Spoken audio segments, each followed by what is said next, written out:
श्री वाहिगुरु ਸਾਹਿਬ ਜੀ। ਸਤਿਨਾਮ ਸ਼੍ਰੀ ਵਾਹਿਗੁਰੂ ਸਾਹਿਬ ਜੀ।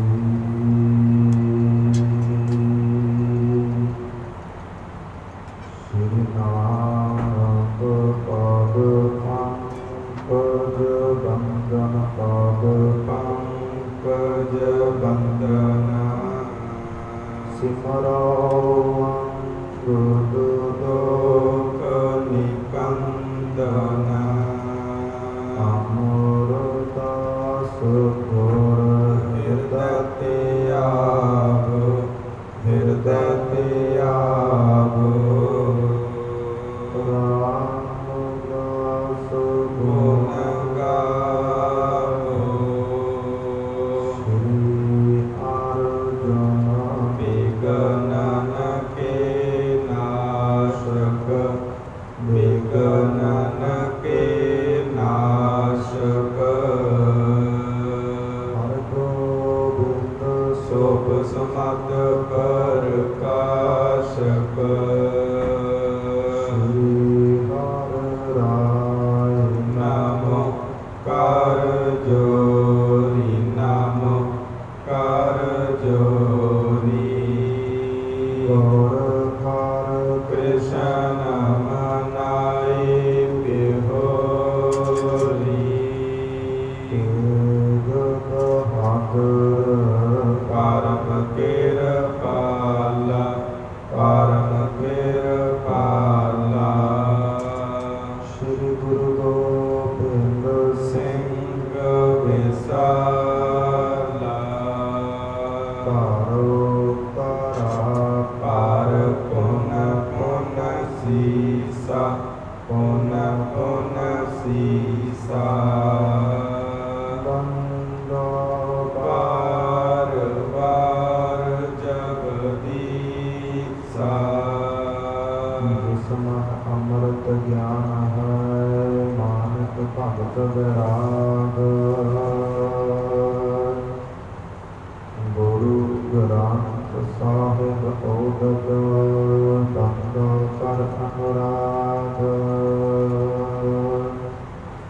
ਆਏ ਪ੍ਰਭ ਸਰਨਾਗਤੀ ਕਿਰਪਾ ਨਿਤ ਦਇਆਲ ਏਕ ਅੱਖਰ ਹਰ ਮਨ ਬਸਤ ਨਾਨਕ ਹੋਤ ਨਿਹਾਲ ਏਕ ਅੱਖਰ ਹਰ ਮਨ ਬਸਤ ਨਾਨਕ ਹੋਤ ਨਿਹਾਲ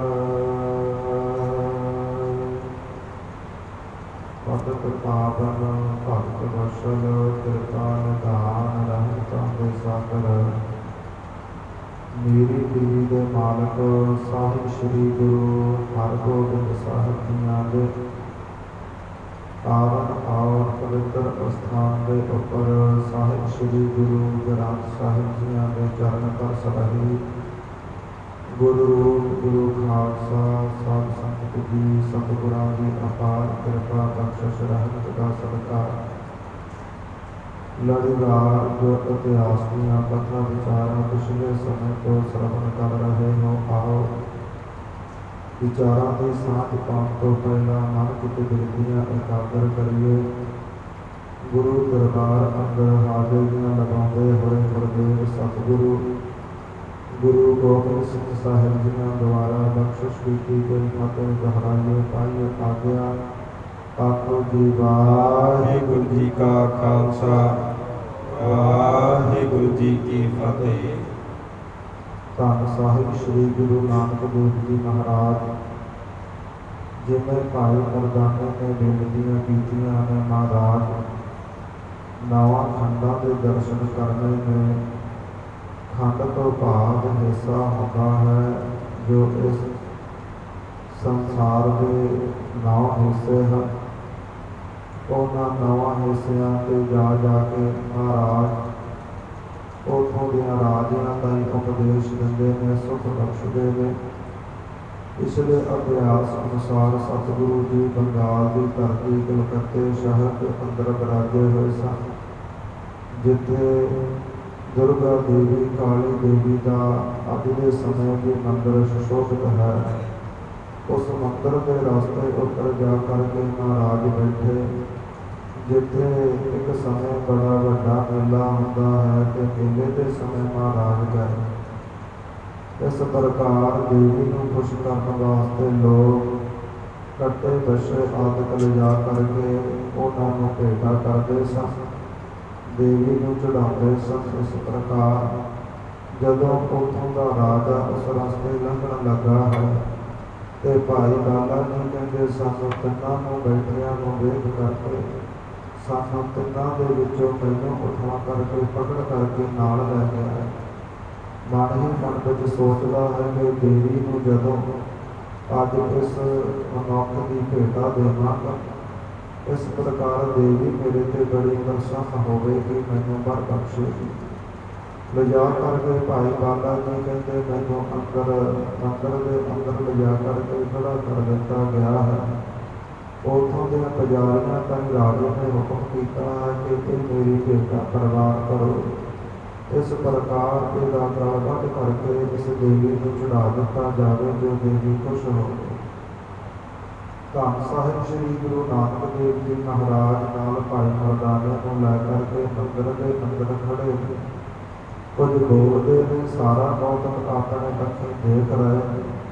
ਜਦੋਂ ਰਾਜੇ ਨੇ ਐਸਾ ਹੁਕਮ ਦਿੱਤਾ ਹੈ, ਚੰਗੀ ਪ੍ਰਚੰਡ ਹੋਈ ਹੈ, ਦੇਵੀ ਪ੍ਰਕਾਸ਼ਿਤ ਹੋਈ ਹੈ ਤੇ ਉਸ ਪ੍ਰਾਣੀ ਦੇ ਉਸ ਪੁਜਾਰੀ ਦੇ ਹੱਥੋਂ ਕਿਰਪਾਨ ਫੜ ਕਰਕੇ ਰਾਜੇ ਦੇ ਗਲ ਉੱਪਰ ਐਸਾ ਵਾਰ ਕੀਤਾ ਹੈ ਕਿ ਧੜ ਦੇ ਨਾਲੋਂ ਜਿਹੜਾ ਸੀਸ ਹੈ ਅਲੱਗ ਕਰ ਦਿੱਤਾ ਹੈ। ਉੱਥੋਂ ਦੇ ਲੋਕਾਂ ਦੇ ਵਿੱਚ ਭਾਰੀ ਹਾਹਾਕਾਰ ਮੱਚੀ ਹੈ, ਸਾਰੇ ਰੋ ਰਹੇ ਨੇ ਐਸਾ ਕੌਤਕ ਵੇਖ ਕਰਕੇ। ਇਸ ਪ੍ਰਕਾਰ ਗੁਰੂ ਨਾਨਕ ਪਾਤਸ਼ਾਹ ਨੇ ਦੇਵੀ ਤਾਈਂ ਬਚਨ ਕੀਤੇ ਨੇ ਕਿ ਜੋ ਰਾਜਾ ਉਹ ਤੇਰਾ ਸੇਵਕ ਹੈ ਤੇ ਜੋ ਭਾਈ ਬਾਲਾ ਉਹ ਮੇਰਾ ਸੇਵਕ ਹੈ, ਤੇ ਤੇਰਾ ਸੇਵਕ ਤੈਨੂੰ ਖੁਸ਼ ਕਰਨ ਵਾਸਤੇ ਮੇਰੇ ਸੇਵਕ ਦੀ ਭੇਟਾ ਦੇਣਾ ਚਾਹੁੰਦਾ ਸੀ। ਤੂੰ ਇਸ ਪ੍ਰਕਾਰ ਮੇਰੇ ਸੇਵਕ ਦੀ ਰੱਖਿਆ ਕੀਤੀ ਤੇ ਆਪਣੇ ਸੇਵਕ ਨੂੰ ਮਾਰ ਮੁਕਾਇਆ, ਏਦਾਂ ਕਿਉਂ?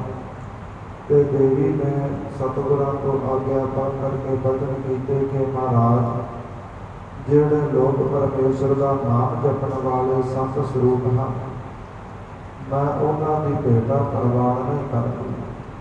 ਜਿਹੜੇ ਲੋਕ ਟੇਢੀ ਮੱਤ ਵਾਲੇ, ਭੈੜੀ ਦਿਸ਼ਾ ਵਾਲੇ, ਵਿਕਾਰਾਂ ਦੇ ਘਿਰੇ ਹੋਏ ਨੇ, ਉਹਨਾਂ ਦੀ ਭੇਟਾ ਹੀ ਮੈਂ ਪ੍ਰਵਾਨ ਕਰਦੀ ਹਾਂ। ਇਸ ਲਈ ਜਿਹੜਾ ਭਾਈ ਬਾਲਾ ਹੈ, ਸੰਤ ਸਰੂਪ ਹੈ, ਪਰਮੇਸ਼ਰ ਦਾ ਨਾਮ ਜਪਣ ਵਾਲਾ ਹੈ, ਤੇ ਜੋ ਇਹ ਰਾਜਾ ਹੈ, ਇਹ ਬੜੀ ਟੇਢੀ ਮੱਤ ਵਾਲਾ, ਬੜੀ ਗੰਦੀ ਰਾਜਨੀਤੀ ਕਰਦਾ ਹੈ।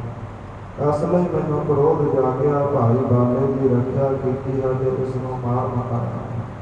ਇਸ ਪ੍ਰਕਾਰ ਮਹਾਰਾਜ ਉੱਥੋਂ ਸਤਿਗੁਰੂ ਜੀ ਰਾਜੇ ਦਾ ਸਤਿਕਾਰ ਕਰਵਾ ਕਰਕੇ ਉਹਦੇ ਪੁੱਤਰ ਨੂੰ ਰਾਜ ਤਿਲਕ ਦਿੱਤਾ ਹੈ। ਰਾਜੇ ਦਾ ਜੋ ਪੁੱਤਰ ਹੈ ਧਰਮ ਜਸ, ਉਸ ਦਾ ਨਾਮ ਰੱਖ ਕਰਕੇ ਤਖਤ ਤੇ ਬਿਠਾਇਆ ਹੈ ਤੇ ਸਤਿਗੁਰਾਂ ਦਾ ਸਿੱਖ ਬਣਿਆ ਹੈ। ਸਤਿਗੁਰਾਂ ਤੋਂ ਉਪਦੇਸ਼ ਪ੍ਰਾਪਤ ਕੀਤਾ ਹੈ। ਸਤਿਗੁਰਾਂ ਨੇ ਉਸ ਨੂੰ ਸਮਝਾਉਣਾ ਕੀਤਾ ਹੈ ਕਿ ਇਹ ਰਾਜੇ ਦੇ ਪੁੱਤਰ ਕਦੇ ਵੀ ਕੁੱਤੇ ਵਾਲੀ ਸੋਚ ਧਾਰਨਾ ਨਹੀਂ ਰੱਖਣੀ, ਹਮੇਸ਼ਾ ਸ਼ੇਰ ਵਾਲੀ ਸੋਚ ਰੱਖਣੀ।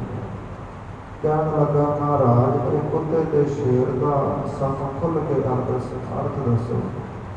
ਸਤਿਗੁਰੂ ਜੀ ਕਹਿੰਦੇ, ਜਿਹੜੇ ਮਨਮੁਖ ਲੋਕ ਹੁੰਦੇ ਨੇ ਨਾ, ਉਹਨਾਂ ਦੀ ਸੋਚ ਕੁੱਤੇ ਵਾਲੀ ਹੁੰਦੀ ਹੈ। ਜਿਵੇਂ ਕੋਈ ਬੰਦਾ ਕੁੱਤੇ ਨੂੰ ਡੰਡਾ ਮਾਰੇ ਤੇ ਕੁੱਤਾ ਡੰਡੇ ਵਿੱਚ ਕਸੂਰ ਕੱਢਦਾ ਹੈ, ਬੰਦੇ ਵਿੱਚ ਕਸੂਰ ਨਹੀਂ ਕੱਢਦਾ। ਤੇ ਜਿਹੜੇ ਗੁਰਮੁਖ ਲੋਕ ਹੁੰਦੇ ਨੇ, ਉਹਨਾਂ ਦਾ ਸੁਭਾਅ ਸ਼ੇਰਾਂ ਵਾਲਾ ਹੁੰਦਾ ਹੈ। ਤੇ ਸ਼ੇਰ ਦੇ ਉੱਪਰ ਵਾਰ ਕੀਤਾ ਜਾਵੇ, ਸ਼ੇਰ ਸ਼ਾਸਤਰ ਨੂੰ ਨਹੀਂ ਪਕੜਦਾ, ਉਸ ਤੀਰ ਨੂੰ, ਉਸ ਕਿਰਪਾਨ ਨੂੰ ਚਲਾਉਣ ਵਾਲੇ ਨੂੰ ਭਾਵੋਂ ਫੜਦਾ ਹੈ। ਇੱਦਾਂ ਹੀ ਜਿਹੜੇ ਕੁੱਤੇ ਦੀ ਵਰਤੀ ਵਾਲੇ ਲੋਕ ਨੇ, ਹਮੇਸ਼ਾ ਬੰਦਿਆਂ ਵਿੱਚ ਕਸੂਰ ਕੱਢਦੇ ਨੇ। ਇਹਨੇ ਮੇਰਾ ਆਹ ਮਾੜਾ ਕਰ ਦਿੱਤਾ, ਇਹਨੇ ਮੇਰਾ ਆਹ ਮਾੜਾ ਕਰ ਦਿੱਤਾ। ਪਰ ਜੋ ਗੁਰਮੁਖ ਲੋਕ ਨੇ, ਸ਼ੇਰ ਵਿਰਤੀ ਦੇ, ਇਸ ਪ੍ਰਕਾਰ ਉਹ ਹਮੇਸ਼ਾ ਪਰਮੇਸ਼ਰ ਨੂੰ ਹੀ ਸਜਦਾ ਕਰਦੇ। ਜੇਕਰ ਪਰਮੇਸ਼ਰ ਕੋਈ ਵਡਿਆਈ ਖੁਸ਼ੀ ਬਖਸ਼ ਦੇਵੇ, ਸ਼ੁਕਰਾਨਾ ਕਰਦੇ ਨੇ। ਜੇਕਰ ਮਹਾਰਾਜ ਇਸ ਪ੍ਰਕਾਰ ਕੋਈ ਚੀਜ਼ ਖੋਹ ਲਵੇ ਜੋ ਉਹਨਾਂ ਦੇ ਲਾਇਕ ਨਹੀਂ, इस प्रकार फिर परमेश्वर का भाना मिठा करके मनते इदा महाराज उपदेश दे करके राजे के पुत्र अगे महाराज चले ने इथों तक पिछलियां कथा विचार आईया सन। आओ इस प्रकार अगला अध्यास आता है। मन चित बिरतियां एकाग्र करिए श्रद्धा भावना के नाल गुर अभ्यास श्रवण करिए जी। सतनाम श्री वाहिगुरु साहिब जीओ। कितक दिवस रह कर तह थाना। इस प्रकार साहिब श्री गुरु नानक देव जी भाई गाला और मरदाना कुछ समा उस नगर विच होर ठहरे ने। 300 आस उपदेश बखाना। ਉਹਨਾਂ ਨੂੰ ऐसा सतगुਰਾਂ ने गुरसिੱਖੀ ਦਾ उपदेश बख्शिया है जी। विदा होए कीनो पन गवनं।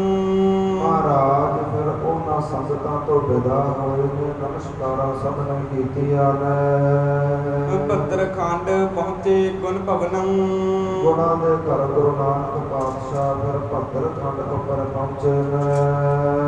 ਤਹਿ ਨਿਰਪ ਸੁਣਿਓ ਸੰਤਪੁਰ ਆਏ।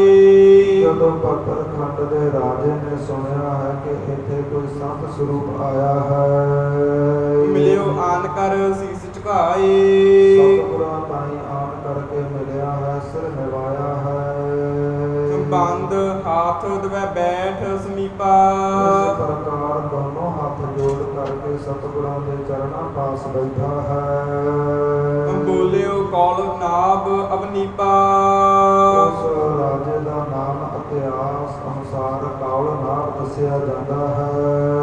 ਆਸ਼ਰਮ ਚਾਰ ਲਿਖੇ ਜੋ ਆਹੀ।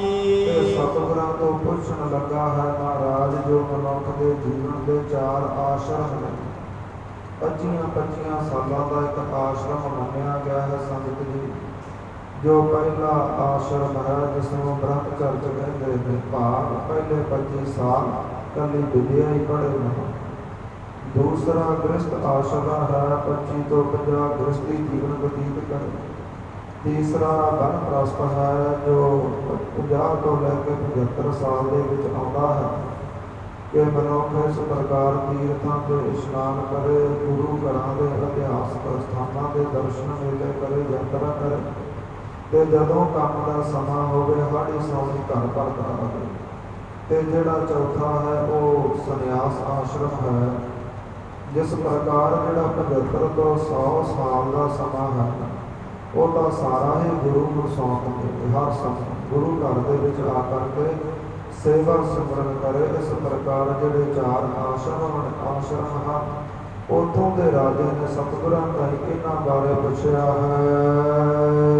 ਸ੍ਰੇਸ਼ਟ ਕੌਣ ਕਹੋ ਇਸ ਮਾਹੀ। ਮਹਾਰਾਜ ਜਿਹੜੇ ਜੀਵਨ ਦੇ ਚਾਰ ਆਸ਼ਰਮ ਹਨ ਇਹਨਾਂ ਚਾਰਾਂ ਦੇ ਵਿੱਚੋਂ ਸਭ ਤੋਂ ਚੰਗਾ ਸਭ ਤੋਂ ਉੱਤਮ ਕੌਣ ਹੈ। ਪੂਰਨ ਸੰਤ ਜਾਣ ਕਰ ਪੁੱਛਾ। ਮਹਾਰਾਜ ਆਪ ਜੀਆਂ ਨੂੰ ਪੂਰਨ ਸਮਰੱਥ ਸੰਤ ਜਾਣ ਕਰਕੇ ਇਹ ਪ੍ਰਸ਼ਨ ਪੁੱਛਿਆ ਹੈ। ਕਰਹੋ ਮੁਝੈ ਸੰਸੈ ਤੇ ਛੂਛਾ। ਮਹਾਰਾਜ ਜੋ ਮੇਰੇ ਅੰਦਰ ਇਹਨਾਂ ਚਾਰਾਂ ਆਸ਼ਰਮਾਂ ਨੂੰ ਲੈ ਕਰਕੇ ਸ਼ੰਕੇ ਹਨ ਕਿ ਇਹ ਚੰਗਾ ਹੈ ਉਹ ਚੰਗਾ ਹੈ ਇਸ ਪ੍ਰਕਾਰ ਇਹਨਾਂ ਸ਼ੰਕਿਆਂ ਤੋਂ ਮੈਨੂੰ ਖਾਲੀ ਕਰੋ ਜੀ। ਸੁਣ ਕਰ ਬੋਲੇ ਬਚਨ ਕਿਰਪਾਲਾ। ਕਿਰਪਾਲੂ ਦਿਆਲੂ ਸਤਿਗੁਰੂ ਗੁਰੂ ਨਾਨਕ ਉਸ ਦੇ ਇਹ ਸਵਾਲ ਸੁਣ ਕਰਕੇ ਮਹਾਰਾਜ ਬੋਲੇ ਨੇ। ਸਭ ਤੇ ਜਨ ਹੋ ਗ੍ਰਹਿਸਤ ਵਿਸਾਲਾ। ਮਹਾਰਾਜ ਕਹਿੰਦੇ ਹੈ ਰਾਜਾ ਇਹਨਾਂ ਚਾਰਾਂ ਆਸ਼ਰਮਾਂ ਦੇ ਵਿੱਚੋਂ ਜਿਹੜਾ ਸਭ ਤੋਂ ਉੱਤਮ ਆਸ਼ਰਮ ਹੈ ਉਹ ਗ੍ਰਸਥ ਮੰਨਿਆ ਜਾਂਦਾ ਹੈ। ਉਤਪਤ ਕਰਨ ਹਾਰ ਸਭੀ ਕੋ। ਕਿਉਂਕਿ ਜਿਹੜਾ ਗ੍ਰਸਥ ਆਸ਼ਰਮ ਹੈ ਇਹਨਾਂ ਦੇ ਵਿੱਚੋਂ ਹੀ ਇਹ ਬਾਕੀ ਜਿਹੜੇ ਤਿੰਨ ਪੈਦਾ ਹੁੰਦੇ ਨੇ। ਬਹਰੋ ਪਾਲਨ ਕਰ ਹੈ ਨੀਕੋ। ਇਸ ਪ੍ਰਕਾਰ ਇਹਨਾਂ ਤਿੰਨਾਂ ਆਸ਼ਰਮਾਂ ਨੂੰ ਇਹ ਜਿਹੜਾ ਗ੍ਰਸਥ ਹੈ ਇਹੀ ਪਾਲਦਾ ਹੈ। ਜਿਉ ਜਲ ਕਮਲਨ ਕੋ ਨਿਪਜਾਈ। ਜਿਵੇਂ ਜਲ ਦੇ ਅੰਦਰ ਕਮਲਾਂ ਦੇ ਫੁੱਲਾਂ ਦੀ ਬਗੀਚੀ ਪੈਦਾ ਹੁੰਦੀ ਉਗਦੀ ਹੈ। ਬਹਰੋ ਪਾਲਨ ਕਰਹਿ ਬਣਾਈ। ਇਸ ਪ੍ਰਕਾਰ ਫਿਰ ਜਦੋਂ ਪੈਦਾ ਹੋ ਜਾਂਦੀ ਹੈ ਬਗੀਚੀ ਫਿਰ ਉਹ ਜਲ ਹੀ ਉਹਨਾਂ ਫੁੱਲਾਂ ਦੀ ਪਾਲਣਾ ਕਰਦਾ ਹੈ। ਮੂਲ ਬਿਟਪ ਕੋ ਗ੍ਰਸਤ ਪਛਾਨਹੁ। ਇਸ ਪ੍ਰਕਾਰ ਜਿਹੜਾ ਜੀਵਨ ਦਾ ਮੁੱਢ ਹੈ ਨਾ, ਜਿਹੜੀਆਂ ਜੜ੍ਹਾਂ ਹਨ, ਉਹ ਗ੍ਰਸਤ ਹੈ। ਆਸ਼ਰਮ ਅਪਰ ਜੇ ਸਾਖਾ ਜਮਾਨਹੁ। ਤੇ ਜਿਹੜੇ ਬਾਕੀ ਬ੍ਰਹਮਚਰਜ ਹਨ, ਵਨਪ੍ਰਸਥ ਹੈ, ਸੰਨਿਆਸੀ ਵਰਗੇ ਆਸ਼ਰਮ ਹਨ, ਇਸ ਰੁੱਖ ਦੀਆਂ ਡਾਹਣੀਆਂ ਜਾਣ ਲਵੋ ਜੀ। ਜਾਂ ਕੋ ਲਖੋ ਸਮੁੰਦਰ ਸਮਾਨਾ। ਜਿਹੜਾ ਗ੍ਰਸਤ ਆਸ਼ਰਮ ਹੈ ਨਾ, ਇਹਨੂੰ ਤਾਂ ਸਮੁੰਦਰ ਵਰਗਾ ਜਾਣ ਲਵੋ। ਮੁਕਤਾਦਿਕ ਨਿਕਸਤ ਹੈ ਨਾਨਾ। ਜਿਵੇਂ ਸਮੁੰਦਰ ਦੇ ਅੰਦਰੋਂ ਨਾਨਾ ਪ੍ਰਕਾਰ ਦੇ, ਅਨੇਕਾਂ ਪ੍ਰਕਾਰ ਦੇ ਸੁੰਦਰ ਮੋਤੀ ਹੀਰੇ ਨਿਕਲਦੇ ਨੇ। ਬ੍ਰਹਮਚਰਜ ਪੁਨਬਾਨ ਪ੍ਰਸਤਾ। ਇਸੇ ਪ੍ਰਕਾਰ ਇਹ ਗ੍ਰਸਤ ਆਸ਼ਰਮ ਸਮੁੰਦਰ ਹੈ। ਇਹਦੇ ਵਿੱਚੋਂ ਜਿਹੜੇ ਬ੍ਰਹਮਚਰਜ ਹੈ ਜਾਂ ਵਨਪ੍ਰਸਥ ਵਰਗੇ ਹੀਰੇ ਨਿਕਲਦੇ ਨੇ। ਆਰ ਸੰਨਿਆਸ ਸਭਨ ਕੋ ਕਰਤਾ।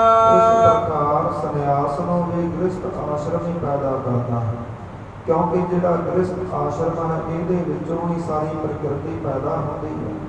ਤੇ ਜਦੋਂ ਤੱਕ ਬੱਚਾ ਪੜ੍ਹਦਾ ਹੁੰਦਾ ਹੈ, ਉਦੋਂ ਤੱਕ ਉਹਨੂੰ ਕੋਈ ਟੈਨਸ਼ਨ ਨਹੀਂ ਹੁੰਦੀ, ਕਿਉਂਕਿ ਉਹਦੇ ਮਾਤਾ ਪਿਤਾ ਉਸ ਨੂੰ ਖਰਚਾ ਪਾਣੀ ਸਾਰਾ ਦਿੰਦੇ ਨੇ। ਇਸ ਪ੍ਰਕਾਰ ਜਦੋਂ ਵਨਪ੍ਰਸਥ ਹੁੰਦਾ ਹੈ, ਕਿਤੇ ਆਉਂਦਾ ਜਾਂਦਾ ਹੈ, ਉਦੋਂ ਉਹਦਾ ਪੁੱਤਰ ਗ੍ਰਸਤੀ ਹੋ ਜਾਂਦਾ ਹੈ। ਫਿਰ ਪਿਤਾ ਕਿਤੇ ਵੀ ਦਰਸ਼ਨ ਮੇਲੇ ਕਰ ਸਕਦਾ ਹੈ, ਕਿਉਂਕਿ ਉਹਦਾ ਪੁੱਤਰ ਸਾਰੀ ਜ਼ਿੰਮੇਵਾਰੀ ਸਮਝ ਲੈਂਦਾ ਹੈ। ਇਸ ਪ੍ਰਕਾਰ ਜਦੋਂ ਉਹ ਸੰਨਿਆਸੀ ਹੋ ਜਾਂਦਾ ਹੈ, ਉਦੋਂ ਉਹਦਾ ਪੁੱਤਰ ਵਨਪ੍ਰਸਥ ਹੋ ਜਾਂਦਾ ਹੈ। ਉਹਦਾ ਜਿਹੜਾ ਪੋਤਾ ਹੈ ਸੰਗਤ ਜੀ, ਉਹ ਗ੍ਰਸਤੀ ਹੋ ਜਾਂਦਾ ਹੈ। ਭਾਵ ਘਰ ਨੂੰ ਪੁੱਤ ਪੋਤੇ ਸਾਂਭ ਲੈਂਦੇ ਨੇ ਤੇ ਮਨੁੱਖ ਪੱਕੇ ਤੌਰ ਤੇ ਗੁਰੂ ਦੇ ਲੜ ਲਾ ਕੇ ਸੇਵਾ ਸਿਮਰਨ ਕਰਦਾ ਹੈ।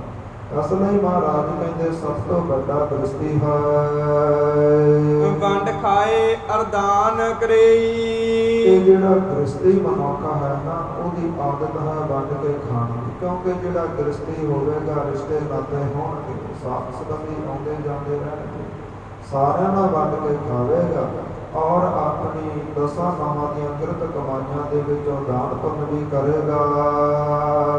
ਛੂਛ ਨਾ ਫਿਰੇ ਅਭਿਆਗਤ ਜੇਈ। ਜਿਹੜਾ ਗ੍ਰਸਤੀ ਮਨੁੱਖ ਹੁੰਦਾ ਹੈ, ਗ੍ਰਸਤੀ ਘਰ ਹੁੰਦਾ ਹੈ, ਉਹਦੇ ਘਰ ਦੇ ਵਿੱਚੋਂ ਕੋਈ ਵੀ ਲੋੜਵੰਦ ਮੁੜ ਕੇ ਨਹੀਂ ਜਾਂਦਾ। ਨੀਰ ਕੂਪ ਜੇ ਨਿਕਸਤ ਨਾਹੀ। ਇਸ ਪ੍ਰਕਾਰ ਮਹਾਰਾਜ ਕਹਿੰਦੇ ਨੇ, ਜਿਵੇਂ ਖੂਹ ਦਾ ਜਲ ਹੁੰਦਾ ਹੈ ਤੇ ਖੂਹ ਦਾ ਜਲ ਆਪਾਂ ਕੱਢੀਏ ਨਾ, ਠਹਿਰਤ ਗੰਦਾ ਹਵੈ ਤਿਸ ਮਾਹੀ। ਤੇ ਜਿਹੜੇ ਪਾਣੀ ਖੜੇ ਹੁੰਦੇ ਨੇ ਨਾ, ਛੱਪੜਾਂ ਦੇ ਖੂਹਾਂ ਦੇ ਪਾਣੀ, ਉਹਨਾਂ ਵਿੱਚ ਜੀਅ ਪੈ ਜਾਂਦੇ ਨੇ, ਜਲ ਮੁਸ਼ਕ ਜਾਂਦਾ ਹੈ। ਇਸ ਪ੍ਰਕਾਰ ਗੰਦਾ ਹੁੰਦਾ ਹੈ। ਨਿਕਸਤ ਰਹੇ ਨੀਰ ਜੇ ਤਾਹੂ। ਇਸ ਪ੍ਰਕਾਰ ਜੇਕਰ ਪਾਣੀ ਜਲ ਵਗਦਾ ਰਹੇ, ਜਿਵੇਂ ਨਹਿਰਾਂ ਨਦੀਆਂ ਸਮੁੰਦਰਾਂ ਦਾ, ਇਸ ਪ੍ਰਕਾਰ ਖੂਹ ਦਾ ਪਾਣੀ ਹਰ ਰੋਜ਼ ਨਿਕਲਦਾ ਰਹੇ ਜੀ। ਮਦਰ ਹੋਏ ਜਨ ਹੈ ਸਭ ਕਾਹੂ।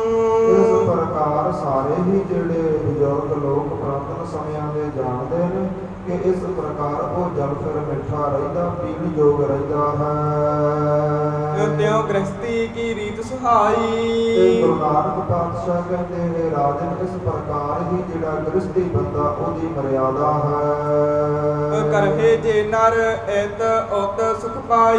ਇਸ ਪ੍ਰਕਾਰ ਜਿਹੜਾ ਗ੍ਰਸਤੀ ਬੰਦਾ ਹੈ ਨਾ, ਉਹ ਜੋੜੇ ਹੋਏ ਧਨ ਨੂੰ ਦਾਨ ਪੁੰਨ ਕਰਦਾ ਰਹੇ, ਲੋੜਵੰਦਾਂ ਵਿੱਚ ਵੰਡਦਾ ਰਹੇ, ਤੇ ਉਹ ਵਗਦੇ ਜਲ ਵਾਂਗ ਉਹਦੀ ਕਿਰਤ ਕਮਾਈ ਸਫਲ ਹੀ ਰਹਿੰਦੀ। ਜੇਕਰ ਧਨ ਨੂੰ ਜੋੜ ਰੱਖੀ ਜਾਵੇ, ਕਿਸੇ ਨੂੰ ਦੇਵੇ ਨਾ, ਧਰਮ ਦਿਆਂ ਕੰਮਾਂ ਦੇ ਵਿੱਚ ਖਰਚੇ ਨਾ, ਫਿਰ ਖੜੇ ਜਲ ਵਾਂਗ ਉਹਦਾ ਜਿਹੜਾ ਇਸ ਪ੍ਰਕਾਰ ਧਨ ਹੈ ਨਾ, ਉਹ ਖਰਾਬ ਗੰਦਾ ਹੋ ਜਾਂਦਾ। ਤੇ ਜਿਹੜਾ ਦਾਨ ਕੀਤੇ ਤੋਂ ਬਿਨਾਂ ਧਨ ਹੈ ਸੰਗਤ ਜੀ, ਉਹ ਕਿਸੇ ਕਰਮ ਲਈ ਵਰਤ ਲਈਏ ਨਾ, ਉਹ ਕੰਮ ਸਫਲਾ ਨਹੀਂ ਹੁੰਦਾ, ਅਧੂਰਾ ਰਹਿ ਜਾਂਦਾ। ਜਿਵੇਂ ਖੜਾ ਜਲ ਛਕ ਲਈਏ, ਗੰਦਾ ਜਲ ਛਕ ਲਈਏ, ਪੇਟ ਖਰਾਬ ਹੋ ਜਾਂਦਾ ਹੈ, ਇੱਦਾਂ ਕਾਰਜ ਖਰਾਬ ਹੁੰਦੇ ਨੇ। ਭਾਵ ਜਿਵੇਂ ਜਲ ਵਗਦਾ ਹੈ, ਖੂਹ ਦਾ ਪਾਣੀ ਨਿਕਲਦਾ ਮਿੱਠਾ ਰਹਿੰਦਾ ਹੈ, ਇੱਦਾਂ ਹੀ ਗ੍ਰਸਤੀ ਬੰਦਾ ਆਪਣੇ ਜੀਵਨ ਅੰਦਰ ਕੀਤੀ ਕਮਾਈ ਦਾ ਦਾਨ ਪੁੰਨ ਕਰਦਾ ਰਹੇ ਤੇ ਉਹਦੇ ਵੱਲੋਂ ਕਮਾਇਆ ਧਨ ਸਫਲਾ ਹੁੰਦਾ ਹੈ। ਕਿਸੇ ਵੀ ਕਾਰਜ ਵਿੱਚ ਲਾ ਜਾਵੇ ਤੇ ਕੰਮ ਵਿਅਰਥ ਨਹੀਂ ਜਾਂਦਾ, ਅੜਦਾ ਨਹੀਂ, ਉਹ ਸਫਲ ਹੁੰਦਾ ਹੈ ਜੀ। ਗ੍ਰਹਿਸਤ ਵਿਖੇ ਆਤਮ ਅਭਿਆਸਾ ਤੇ ਗ੍ਰਸਥ ਦੇ ਵਿੱਚ ਰਹਿ ਕਰਕੇ ਹੀ ਆਤਮਾ ਦਾ ਅਭਿਆਸ, ਨਾਮ ਦਾ ਅਭਿਆਸ ਹੁੰਦਾ ਹੈ। ਗ੍ਰਸਥੀ ਤੋਂ ਬਿਨਾਂ ਇਸ ਪ੍ਰਕਾਰ ਜਿਹੜਾ ਗ੍ਰਸਥੀ ਹੁੰਦਾ ਹੈ ਉਹਦੇ ਜੀਵਨ ਅੰਦਰ ਵਧੇਰੇ ਦੁੱਖ ਸੁੱਖ ਪੁੱਤਰਾਂ ਧੀਆਂ ਨੂੰ ਲੈ ਕੇ ਹੁੰਦੇ ਨੇ। ਇਸ ਪ੍ਰਕਾਰ ਆਪਣੇ ਜੀਵਨ ਨੂੰ ਲੈ ਕਰਕੇ ਬਹੁਤੇ ਦੁੱਖ ਸੁੱਖ ਪੈਦਾ ਹੋ ਜਾਂਦੇ ਨੇ। ਇਸ ਪ੍ਰਕਾਰ ਫਿਰ ਉਹ ਪਰਮੇਸ਼ਰ ਨੂੰ ਧਿਆਉਂਦਾ ਰਹਿੰਦਾ ਹੈ, ਕਿਉਂਕਿ ਮਨੁੱਖ ਦੀ ਫਿਤਰਤ ਹੈ ਦੁੱਖ ਆਇਆ ਤੇ ਫਿਰ ਹੀ ਪਰਮੇਸ਼ਰ ਨੂੰ ਧਿਆਇਆ।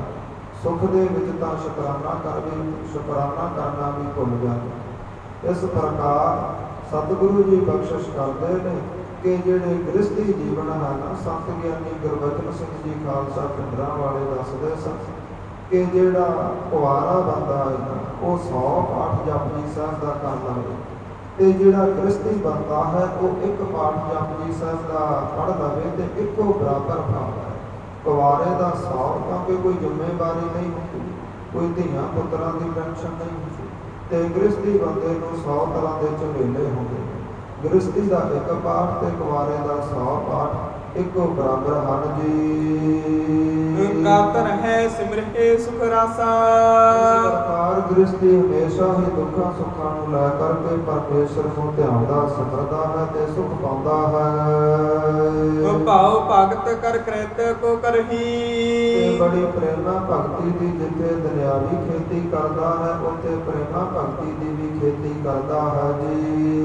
ਤਿਨਕੇ ਉਪਮਾ ਕੌਣ ਉਚਰਹੀ ਇਸ ਪ੍ਰਕਾਰ ਗੁਰੂ ਨਾਨਕ ਦੇਵ ਜੀ ਕਹਿੰਦੇ ਮੁੱਕਦੀ ਗੱਲ ਇਹ ਹੈ, ਭਾਈ ਗ੍ਰਸਥੀ ਬੰਦੇ ਦੀ ਉਪਮਾ ਕੌਣ ਕਹਿ ਸਕਦਾ ਹੈ। ਬੇਲ ਸੰਗ ਖਰਬੂਜਾ ਜੋਈ ਜਿਵੇਂ ਸੰਗਤ ਜੀ ਖਰਬੂਜਾ ਬੇਲ ਦੇ ਨਾਲ ਜੁੜਿਆ ਹੋਵੇ, ਲੱਗਿਆ ਹੋਵੇ। ਹਵੇ ਪਰਪਕ ਮਧੁਰੋ ਅਤਸੋਈ ਇਸ ਪ੍ਰਕਾਰ ਉਹ ਪੱਕਦਾ ਵੀ ਚੰਗੀ ਤਰ੍ਹਾਂ ਹੈ ਤੇ ਮਿੱਠਾ ਵੀ ਬਹੁਤ ਹੁੰਦਾ ਹੈ। ਜੇ ਡਾਲੀ ਤੇ ਤੋਰ ਪਕਾਵੇ ਜੇਕਰ ਸਮੇਂ ਤੋਂ ਪਹਿਲਾਂ ਉਸ ਨੂੰ ਡਾਢੀ ਦੇ ਨਾਲੋਂ, ਉਸ ਨੂੰ ਵੱਲ ਦੇ ਨਾਲੋਂ ਤੋੜ ਲਿਆ ਜਾਵੇ ਅਤੇ ਦਵਾਈਆਂ ਦੇ ਨਾਲ ਆਪਣੀ ਮਰਜ਼ੀ ਨਾਲ ਪਕਾਇਆ ਜਾਵੇ ਜੀ। ਮਧੁਰ ਥੋਰ ਪੁਨ ਦਾਗ ਲਗਾਵੇ ਇਸ ਪ੍ਰਕਾਰ ਉਹ ਮਿੱਠਾ ਵੀ ਘੱਟ ਹੁੰਦਾ ਹੈ, ਮਿਠਾਸ ਵੀ ਪੈਦਾ ਨਹੀਂ ਹੁੰਦੀ ਤੇ ਦਾਗੀ ਵੀ ਹੋ ਜਾਂਦਾ ਹੈ, ਖਰਾਬ ਵੀ ਹੋ ਜਾਂਦਾ ਹੈ। ਇਸੇ ਤਰ੍ਹਾਂ ਜਿਹੜੇ ਲੋਕ ਪਰਮੇਸ਼ਰ ਦੇ ਨਾਲ ਜੁੜੇ ਨੇ, ਆਪਣੀ ਹੋਂਦ ਦੇ ਨਾਲ ਜੁੜੇ ਨੇ, ਆਤਮਾ ਨਾਲ ਜੁੜੇ ਨੇ, ਉਹ ਜੀਵਨ ਅੰਦਰ ਉਹਨਾਂ ਦੇ ਮਿਠਾਸ ਭਾਵ ਭਗਤੀ ਪ੍ਰੇਮਾ ਹੁੰਦੀ ਹੈ, ਸੰਪੂਰਨ ਜੀਵਨ ਹੁੰਦਾ ਹੈ। ਤੇ ਜਿਹੜੇ ਲੋਕ ਇਸ ਪ੍ਰਕਾਰ ਅੰਮ੍ਰਿਤ ਦੀਆਂ ਦਾਤਾਂ ਤੋਂ ਸਖਣੇ ਨੇ, ਸਿੱਖਾਂ ਦੇ ਘਰੇ ਜਨਮ ਲੈ ਕਰਕੇ, ਜਿਹੜੇ ਲੋਕ ਗੁਰੂ ਵਾਲੇ ਨਹੀਂ ਬਣੇ, ਰੱਬ ਨਾਲ ਨਹੀਂ ਜੁੜੇ, ਸਤ ਸੰਗਤ ਨਹੀਂ ਕਰਦੇ, ਉਹਨਾਂ ਦਾ ਜੀਵਨ ਦਾਗੀ ਹੋ ਜਾਂਦਾ ਹੈ ਤੇ ਜੀਵਨ ਅੰਦਰ ਮਿਠਾਸ ਨਹੀਂ ਰਹਿੰਦੀ ਜੀ। ਸੁਨੇ ਬਚਨ ਹਰ ਖਾਈ ਭਵਾਲਾ ਇਸ ਪ੍ਰਕਾਰ ਦੇ ਸਤਿਗੁਰਾਂ ਦੇ ਬਚਨ ਸੁਣ ਕਰਕੇ ਉਸ ਭੱਦਰ ਖੰਡ ਦਾ ਜਿਹੜਾ ਰਾਜਾ ਬੜਾ ਪ੍ਰਸੰਨ ਖੁਸ਼ ਹੋਇਆ ਹੈ। ਬੰਧਨ ਕੀਏ ਹਵੇ ਨਿਮਰ ਵਿਸਾਲਾ ਬੜੀ ਨਿਮਰਤਾ ਦੇ ਵਿੱਚ ਆ ਕਰਕੇ ਸਤਿਗੁਰਾਂ ਦਾ ਨਮਸਕਾਰ ਵੰਦਨਾ ਕੀਤੀ ਹੈ। ਕੇਤਕ ਦਿਵਸ ਨਿਜ ਪੁਰ ਮਹਿ ਡੇਰਾ ਮਹਾਰਾਜ ਉਸ ਭੱਦਰ ਖੰਡ ਦੇ ਇਲਾਕੇ ਵਿੱਚ ਕੁਝ ਕੁ ਦਿਨ ਸਤਿਗੁਰੂ ਜੀ ਰਹੇ ਨੇ। ਰਾਖਿਓ ਕਰਕੇ ਭਾਉ ਕਨੇਰਾ ਉਥੋਂ ਦੀਆਂ ਸੰਗਤਾਂ ਨੇ ਬੜਾ ਪ੍ਰੇਮ ਭਾਵਨਾ ਆਪਣੇ ਹਿਰਦੇ ਅੰਦਰ ਧਾਰਨ ਕਰਕੇ ਰੱਖੀ ਹੈ। ਤਹਿ ਉਪਦੇਸ਼ ਦੀਨ ਜਗਤੇਸਾ ਮਹਾਰਾਜ ਜੀਆਂ ਨੇ ਉਹਨਾਂ ਤਾਈਂ ਉਪਦੇਸ਼ ਬਖਸ਼ਿਆ ਹੈ ਜੀ। ਸਿਮਰਨ ਲਾਗਿਓ ਕਾਰਨ ਨਰੇਸਾ ਸਾਰੇ ਹੀ ਨਗਰ ਤੇ ਨਗਰ ਦਾ ਰਾਜਾ ਸਿਮਰਨ ਕਰਨ ਲੱਗਾ ਹੈ, ਸਤ ਸੰਗਤ ਕਰਨ ਲੱਗਾ ਹੈ। ਕਰਨੀ ਭਗਤ ਤਬਹਿ ਪ੍ਰਗਟਾਈ ਇਸ ਪ੍ਰਕਾਰ ਮਹਾਰਾਜ ਨੇ ਪਰਮੇਸ਼ਰ ਦੀ ਭਗਤੀ ਗੁਰਸਿੱਖੀ ਦੀ ਰੀਤ ਮਰਿਆਦਾ ਉੱਥੇ ਪ੍ਰਗਟ ਕੀਤੀ ਹੈ। ਗੁਰ ਸਿੱਖੀ ਕੀ ਰੀਤ ਚਲਾਈ ਮਹਾਰਾਜ ਜੀਆਂ ਨੇ ਉਸ ਨਗਰ ਵਿੱਚ ਗੁਰਸਿੱਖੀ ਦੀ ਰੀਤ ਚਲਾਈ ਹੈ ਜੀ। ਵਿਦਾ ਹੋਏ ਗਮਨੇ ਗੁਣ ਖਾਨੀ ਇਸ ਪ੍ਰਕਾਰ ਮਹਾਰਾਜ ਖੁਸ਼ੇ ਬਖਸ਼ਿਸ਼ ਕਰਕੇ ਉਸ ਨਗਰ ਤੋਂ ਵਿਦਾ ਹੋਏ ਨੇ। ਮਰਦਾਨੇ ਸੋ ਬੋਲੇ ਬਾਨੀ ਮਹਾਰਾਜ ਫਿਰ ਭਾਈ ਮਰਦਾਨੇ ਤਾਈਂ ਬਚਨ ਬੋਲੇ ਨੇ ਜੀ। ਅਸ਼ਟਖੰਡ ਇਹ ਤੁਝੇ ਦਿਖਾਏ ਮਹਾਰਾਜ ਕਹਿੰਦੇ, ਹੇ ਭਾਈ ਮਰਦਾਨੇ ਤੂੰ 9 ਖੰਡ ਵੇਖਣ ਦੀ ਗੱਲ ਕੀਤੀ ਸੀ, ਅਸੀਂ ਤੈਨੂੰ ਅੱਠਾਂ ਖੰਡਾਂ ਦੇ ਦਰਸ਼ਨ ਕਰਵਾ ਦਿੱਤੇ ਨੇ। ਨੌਵੇਂ ਭਾਰਤ ਖੰਡ ਤੇ ਗਿਨਾਏ। ਜਿਹੜਾ ਨੌਵਾਂ ਖੰਡ ਹੈ ਉਹ ਆਪਣਾ ਦੇਸ਼ ਪੰਜਾਬ ਭਾਰਤ ਖੰਡ ਹੈ ਜੀ। ਚੱਲ ਕਰ ਅਬਹੇ ਦਿਖਾਵਹਿ ਉਹੀ। ਚਲੋ ਭਾਈ ਮਰਦਾਨਾ ਜੀ ਹੁਣ ਆਪਣੇ ਇਲਾਕੇ ਵੱਲ ਮੁੜਦੇ ਹਾਂ। ਹੁਣ ਤੁਹਾਨੂੰ ਭਾਰਤ ਖੰਡ ਦੇ ਦਰਸ਼ਨ ਕਰਵਾਉਂਦੇ ਹਾਂ। ਜਿਹ ਪਰਿਵਾਰ ਸਦਨ ਹੈ ਤੋਹੀ। ਜਿੱਥੇ ਤੁਹਾਡਾ ਪਰਿਵਾਰ ਵਸਦਾ ਤੁਹਾਡਾ ਘਰ ਹੈ। ਸੁਨ ਮਰਦਾਨੇ ਪੌਨ ਬਚ ਇਸ ਭਾਖਾ। ਪ੍ਰਕਾਰ ਭਾਈ ਮਰਦਾਨੇ ਨੇ ਫਿਰ ਬਚਨ ਕੀਤੇ ਨੇ। ਚਲੋ ਪ੍ਰਭੂ ਜਿਤ ਕੋ ਅਬਲਾਖਾ। ਮਹਾਰਾਜ ਜਿਵੇਂ ਤੁਹਾਡੀ ਇੱਛਾ ਹੈ ਆਪ ਜੀਆਂ ਦੀ ਇੱਛਾ ਅਨੁਸਾਰ ਮਗਰ ਮਗਰ ਆਉਂਦੇ ਹਾਂ। ਤੁਮ ਕਰਨਾ ਤੇ ਪਿਖੇ ਸਥਾਨਾ। ਮਹਾਰਾਜ ਇਹ ਤਾਂ ਆਪ ਜੀਆਂ ਦੀ ਹੋਈ ਕਿਰਪਾ ਹੋਈ ਹੈ ਜਿਹੜੇ ਐਸੇ ਅਸਥਾਨਾਂ ਦੀ ਸਾਨੂੰ ਬਖਸ਼ਿਸ਼ ਦੇਖਣ ਨੂੰ ਮਿਲਿਆ ਹੈ। ਜਾਂ ਫਿਰ ਸੰਗਤ ਜੀ ਐਸੀ ਧੰਨ ਸਾਹਿਬ ਸ੍ਰੀ ਗੁਰੂ ਹਰਗੋਬਿੰਦ ਪਾਤਸ਼ਾਹ ਦੀ ਕਿਰਪਾ ਹੈ ਜੋ ਐਸਾ ਇਤਿਹਾਸ ਕਹਿਣ ਸੁਣਨ ਨੂੰ ਸਾਨੂੰ ਬਖਸ਼ਿਸ਼ ਹੋਵੇ। ਇਸ ਪ੍ਰਕਾਰ ਭਾਈ ਮਰਦਾਨਾ ਜੀ ਕਹਿੰਦੇ ਮਹਾਰਾਜ ਆਪ ਜੀਆਂ ਦੀ ਕਿਰਪਾ ਹੈ ਜੋ ਐਸਿਆਂ ਸਥਾਨਾਂ ਦੇ ਐਸਿਆਂ ਭਗਤਾਂ ਮਹਾਂਪੁਰਖਾਂ ਦੇ ਦਰਸ਼ਨ ਹੋਏ ਨੇ। ਨਿਤ ਹਮਸੇ ਜੰਤਨ ਕਹਿ ਜਾਣਾ। ਮਹਾਰਾਜ ਜੇਕਰ ਆਪ ਜੀਆਂ ਦੀ ਕਿਰਪਾ ਨਾ ਹੁੰਦੀ ਫਿਰ ਐਸਾ ਗੁਰ ਇਤਿਹਾਸ ਅਸੀਂ ਕਿਵੇਂ ਕਹਿੰਦੇ ਤੇ ਕਿਵੇਂ ਸੁਣਦੇ, ਕਿਵੇਂ ਸਾਡੇ ਨਗਰ ਵਿੱਚ ਬਖਸ਼ਿਸ਼ ਹੁੰਦਾ। ਏਦਾਂ ਹੀ ਭਾਈ ਮਰਦਾਨਾ ਜੀ ਕਹਿੰਦੇ ਮਹਾਰਾਜ ਜੇਕਰ ਆਪ ਜੀਆਂ ਦੀ ਸੰਗਤ ਨਾ ਹੁੰਦੀ ਐਸਿਆਂ ਅਸਥਾਨਾਂ ਦੇ ਐਸਿਆਂ ਭਗਤਾਂ ਦੇ ਅਸੀਂ ਦਰਸ਼ਨ ਜੀਵਨ ਅੰਦਰ ਕਿਵੇਂ ਕਰਦੇ ਜੀ। ਆਸ ਪ੍ਰਕਾਰ ਬੋਲਤ ਬਿਗਸਾਏ। ਇਹ ਤਾਂ ਕਹਿ ਕਰਕੇ ਗੁਰੂ ਨਾਨਕ ਪਾਤਸ਼ਾਹ ਤਾਈਂ ਬਚਨ ਬਹੁਤਾ ਪ੍ਰਸੰਨ ਹੋਏ ਨੇ। ਤਤ ਛਿਨ ਜੰਮੂ ਪੁਰ ਮਹਿ ਆਏ। ਮਹਾਰਾਜ ਹੁਣ ਭਾਰਤ ਇੰਡੀਆ ਦੇ ਵਿੱਚ ਸਤਿਗੁਰੂ ਜੀ ਜੰਮੂ ਦੀ ਧਰਤੀ ਤੇ ਪਹੁੰਚੇ ਨੇ। ਪੈਖਰਮਨੀਕ ਥਾਨ ਤਹ ਏਕੂ। ਜੰਮੂ ਕਸ਼ਮੀਰ ਦੀ ਧਰਤੀ ਬੜੀ ਸੁੰਦਰ ਹੈ। ਇਸ ਪ੍ਰਕਾਰ ਸੁੰਦਰ ਜਿਹਾ ਥਾਂ ਵੇਖ ਕਰਕੇ ਬੈਠ ਗਏ ਤਬ ਜਲਦ ਬਬੇਕੂ। ਇਸ ਪ੍ਰਕਾਰ ਸਤਿਗੁਰੂ ਜੀ ਸੁਧ ਸਰੂਪ ਮਹਾਰਾਜ ਸੁੰਦਰ ਜਗ੍ਹਾ ਵੇਖ ਕਰਕੇ ਜੰਮੂ ਅੰਦਰ ਬਰਾਜੇ ਨੇ। ਸ੍ਰੀ ਅੰਗਦ ਸੁਨ ਕਥਾ ਮਹਾਨੀ। ਇਸ ਪ੍ਰਕਾਰ ਭਾਈ ਬਾਲਾ ਜੀ ਖਡੂਰ ਸਾਹਿਬ ਦੀ ਧਰਤੀ ਤੇ ਇਸ ਪ੍ਰਕਾਰ ਇਹ ਕਥਾ ਦੱਸਦੇ ਨੇ ਕਿ ਗੁਰੂ ਅੰਗਦ ਦੇਵ ਜੀ ਮਹਾਰਾਜ ਇਹ ਬੜੀ ਮਹਾਨ ਕਥਾ ਹੈ ਤੇ ਜਿਨ੍ਹਾਂ ਨੂੰ ਸੁਣਨ ਦਾ ਸਮਾਂ ਪ੍ਰਾਪਤ ਹੋਇਆ ਹੈ ਉਹ ਜਾਣ ਲੈਣ ਕਿ ਸਾਡੇ ਕਰਮ ਬੜੇ ਮਹਾਨ। ਇਸ ਪ੍ਰਕਾਰ ਮਹਾਨ ਇਤਿਹਾਸ ਸ਼੍ਰਵਣ ਕਰੋ ਜੀ। ਮੁਝ ਸੋ ਬੋਲਤ ਪੇ ਅਸਬਾਨੀ। ਇਸ ਪ੍ਰਕਾਰ ਭਾਈ ਬਾਲਾ ਜੀ ਕਹਿੰਦੇ ਗੁਰੂ ਨਾਨਕ ਪਾਤਸ਼ਾਹ ਫਿਰ ਗੁਰੂ ਅੰਗਦ ਦੇਵ ਜੀ ਮੇਰੇ ਤਾਈਂ ਬੋਲੇ ਨੇ। ਜਾਮਵੰਤ ਭਾਲਕ ਜੋ ਭਾਰੀ। ਇਸ ਪ੍ਰਕਾਰ ਜਾਮਵੰਤ ਭਾਲਕ ਜੋ ਭਾਰੀ। ਇਹ ਭਾਈ ਬਾਲਾ ਜੀ ਇਸ ਦੇਸ਼ ਇਸ ਸਟੇਟ ਦਾ ਨਾਮ ਜੰਮੂ ਤਾਂ ਪਿਆ ਹੈ ਕਿਉਂਕਿ ਇੱਥੇ ਜਾਮਵੰਤ ਨਾਮ ਦਾ ਇੱਕ ਭਾਰੀ ਜਿਹੜਾ ਰਿਸ਼ ਰਹਿੰਦਾ ਸੀ। ਤਹਿ ਕੇ ਨਾਮ ਸੋ ਨਗਰ ਉਚਾਰੀ। ਇਸ ਪ੍ਰਕਾਰ ਉਸ ਰਿਸ਼ ਦਾ ਨਾਮ ਜਾਮਵੰਤ ਸੀ ਉੱਥੋਂ ਇਸ ਦਾ ਨਾਮ ਜੰਮੂ ਪਿਆ ਹੈ। ਵੱਡੀ ਗੁਫਾ ਜਿਸ ਮਹਿ ਤਿਸ ਬਾਸਾ। ਇੱਕ ਬੜੀ ਵੱਡੀ ਗੁਫਾ ਦੇ ਵਿੱਚ ਉਹ ਰਹਿਣ ਵਾਲਾ ਸੀ। ਚਿਰੰਕਾਲ ਜੀਵਿਓ ਬਲਰਾਸਾ। ਬੜੇ ਬਾਦੇ ਸਾਹਿਬ ਬੜੀ ਲੰਬੀ ਉਮਰ ਭੋਗੀ ਹੈ। ਦੋਹਰਾ ਜਬ ਸ੍ਰੀ 52 ਜੀ ਭਏ। ਇਸ ਪ੍ਰਕਾਰ ਜਦੋਂ 52 ਅਵਤਾਰ ਵਿਸ਼ਨੂੰ ਅਵਤਾਰ ਹੋਏ ਨੇ। ਬਾਲ ਛਲਨੇ ਕੇ ਹੇਤ। ਇਸ ਪ੍ਰਕਾਰ ਜਦੋਂ ਰਾਜੇ ਨੂੰ ਵਿਸ਼ਨੂੰ ਨੇ ਛਲਿਆ ਰਾਜਾ ਬੜਾ ਇਸ ਪ੍ਰਕਾਰ ਜਗ ਕਰ ਰਿਹਾ ਸੀ ਤੇ ਜਗ ਦੇ ਵਿੱਚ ਵਿਸ਼ਨੂੰ ਜੀ 52 ਉਂਗਲਾਂ ਦਾ ਸਰੀਰ ਧਾਰਨ ਕਰਕੇ ਇਸ ਪ੍ਰਕਾਰ ਇੱਕ ਪੰਡਤ ਬਣ ਕੇ ਗਏ ਤੇ ਜਦੋਂ ਰਾਜਾ ਜਗ ਕਰਦਾ ਸੀ ਸੰਗਤ ਜੀ ਸਾਰਿਆਂ ਨੂੰ ਕੋਈ ਨਾ ਕੋਈ ਭੇਟਾ ਦਿੰਦਾ ਸੀ ਤੇ ਜਦੋਂ ਇਸ ਪ੍ਰਕਾਰ ਵਿਸ਼ਨੂੰ ਜੀ ਗਏ ਪੰਡਤ ਜਾਣ ਕਰਕੇ ਕਹਿਣ ਲੱਗਾ ਮੰਗੋ ਪੰਡਤ ਜੀ ਜੋ ਮੰਗਣਾ ਹੈ ਮੈਂ ਆਪ ਜੀਆਂ ਨੂੰ ਉਹੀ ਦੇ ਦੂੰ। ਇਸ ਪ੍ਰਕਾਰ ਭਗਵਾਨ ਵਿਸ਼ਨੂੰ ਜੀ ਕਹਿਣ ਲੱਗੇ ਰਾਜਨ ਤੈਥੋਂ ਦਿੱਤਾ ਨਹੀਂ ਜਾਂਦਾ। ਕਹਿਣ ਲੱਗਾ ਜੀ ਮੈਂ ਜਗ ਕੀਤਾ ਤੇ ਸਾਰਿਆਂ ਨੂੰ ਖੁਸ਼ ਕੀਤਾ ਸਾਰਿਆਂ ਨੂੰ ਮਨ ਭਾਉਂਦੀਆਂ ਭੇਟਾਂ ਦਿੱਤੀਆਂ ਨੇ ਤੁਸੀਂ ਮੰਗੋ ਇਸ ਪ੍ਰਕਾਰ ਦੀ ਮੰਗ ਲਓ। ਤੇ ਇਸ ਪ੍ਰਕਾਰ ਭਗਵਾਨ ਵਿਸ਼ਨੂੰ ਜੀ ਨੇ 52 ਅਵਤਾਰ ਹੋ ਕਰਕੇ ਕਿਹਾ ਸੀ ਕਿ ਸਾਨੂੰ 2 ਕਰਮਾਂ ਧਰਤੀ ਚਾਹੀਦੀ ਹੈ ਜਿੱਥੇ ਬੈਠ ਕਰਕੇ ਅਸੀਂ ਜਪ ਤਪ ਕਰ ਸਕੀਏ। ਇਸ ਪ੍ਰਕਾਰ ਜਦੋਂ ਦੋ ਕਰਮਾਂ ਧਰਤੀ ਮੰਗੀ ਤੇ ਉਹ ਕਹਿਣ ਲੱਗਾ, ਰਾਜਾ ਇਸ ਪ੍ਰਕਾਰ ਪੰਡਤ ਜੀ ਮਿਲਦਾ ਤੋਂ ਛੋਟਾ ਜਿਹਾ ਆਪ ਜੀਆਂ ਦਾ ਸਰੀਰ ਹੈ, ਭਲਾ ਦੀ 52 ਉਂਗਲਾਂ ਦੇ ਤੁਸੀਂ ਹੋ, ਕਿੰਨੀਆਂ ਕੁ ਦੋ ਕਰਮਾਂ ਮਿਲ ਦਵਾਂਗੇ ਮਿਲ ਲੱਗ। ਜਦੋਂ ਐਸੇ ਬਚਨ ਰਾਜੇ ਨੇ ਕੀਤੇ ਤੇ ਭਗਵਾਨ ਜੀ ਕਹਿੰਦੇ ਮੁਕਰਦਾ ਤਾਂ ਨਹੀਂ, ਕਹਿੰਦਾ ਨਹੀਂ ਮੇਰਾ ਸੁਭਾਅ ਨਹੀਂ ਮੁਕਰਨਾ, ਜੋ ਲੈਣਾ ਹੈ। ਤੇ ਭਗਵਾਨ ਵਿਸ਼ਨੂੰ ਨੇ ਫਿਰ ਆਪਣਾ ਵਿਰਾਟ ਰੂਪ ਧਾਰਨ ਕੀਤਾ, ਅਸਮਾਨ ਨੂੰ ਸਿਰ ਚਾੜਿਆ। ਦੋਹਾਂ ਕਰਮਾਂ ਦੇ ਵਿੱਚ ਸੰਗਤ ਜੀ ਇਸ ਪ੍ਰਕਾਰ ਸਾਰੀ ਧਰਤੀ ਬਣ ਦਿੱਤੀ ਸੀ, ਤਿੰਨ ਲੋਕ ਬਣ ਦਿੱਤੇ ਸੀ ਤੇ 2.5 ਕਰਮਾਂ ਮੰਗੀਆਂ ਸੀ ਭਗਵਾਨ ਵਿਸ਼ਨੂੰ। ਤੇ ਰਾਜੇ ਤਾਂ ਹੀ ਕਿਹਾ ਹੈ ਕਿ ਇਸ ਪ੍ਰਕਾਰ ਅੱਧੀ ਕਰਮ ਰਹਿੰਦੀ ਹੈ, ਉਹ ਕਿੱਥੋਂ ਦਵਾਂਗੇ, ਇਹ ਤਾਂ ਸਾਰਾ ਇਸ ਪ੍ਰਕਾਰ ਸੰਸਾਰ ਹੀ ਬਣਿਆ ਗਿਆ ਹੈ। ਤੇ ਰਾਜਾ ਕਹਿਣ ਲੱਗਾ ਹੈ ਕਿ ਮੇਰਾ ਸਰੀਰ ਹੈ ਜੀ, ਹੁਣ ਤਾਂ ਇਹ ਸਰੀਰ ਤੁਸੀਂ ਇਸ ਪ੍ਰਕਾਰ ਮਿਲ ਲਵੋ।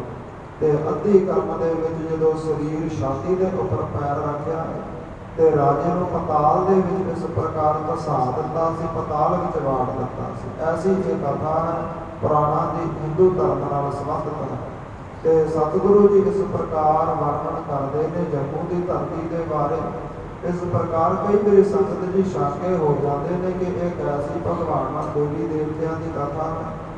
ਜਦੋਂ ਕਿਸੇ ਦਾ ਘਰ ਦੱਸਣਾ ਹੋਵੇ ਨਾ, ਐਡਰੈਸ ਦੱਸਣਾ ਹੋਵੇ ਤੇ ਆਪਾਂ ਜ਼ਿਆਦਾਤਰ ਕਿਸੇ ਮਸ਼ਹੂਰ ਚੀਜ਼ ਦਾ ਨਾਮ ਦੱਸਦੇ ਹਾਂ, ਵੀ ਜਿਵੇਂ ਸਾਡਾ ਘਰ ਗੁਰਦੁਆਰਾ ਜੰਡ ਸਾਹਿਬ ਦੇ ਕੋਲ ਹੈ, ਜਾਂ ਸਾਡਾ ਘਰ ਕਿਸੇ ਫਲਾਣੇ ਰੋਡ ਤੇ ਲੱਗਦਾ ਹੈ, ਫਲਾਣੀ ਸੜਕ ਤੇ ਲੱਗਦਾ ਹੈ। ਇੱਦਾਂ ਹੀ ਜਦੋਂ ਇਤਿਹਾਸ ਦੱਸਣਾ ਹੋਵੇ ਤੇ ਪੁਰਾਤਨ ਚੀਜ਼ਾਂ ਦਾ ਜ਼ਿਕਰ ਕਰਨਾ ਕਵੀ ਜੀ ਕਹਿੰਦੇ ਜ਼ਰੂਰੀ ਹੁੰਦਾ ਹੈ। ਇਸ ਪ੍ਰਕਾਰ ਜਦੋਂ 52 ਅਵਤਾਰ ਸ਼੍ਰੀ ਵਿਸ਼ਨੂੰ ਜੀ ਹੋਏ ਨੇ, 3 ਲੋਕ ਦਵੇ ਕਰਮ ਕਰ।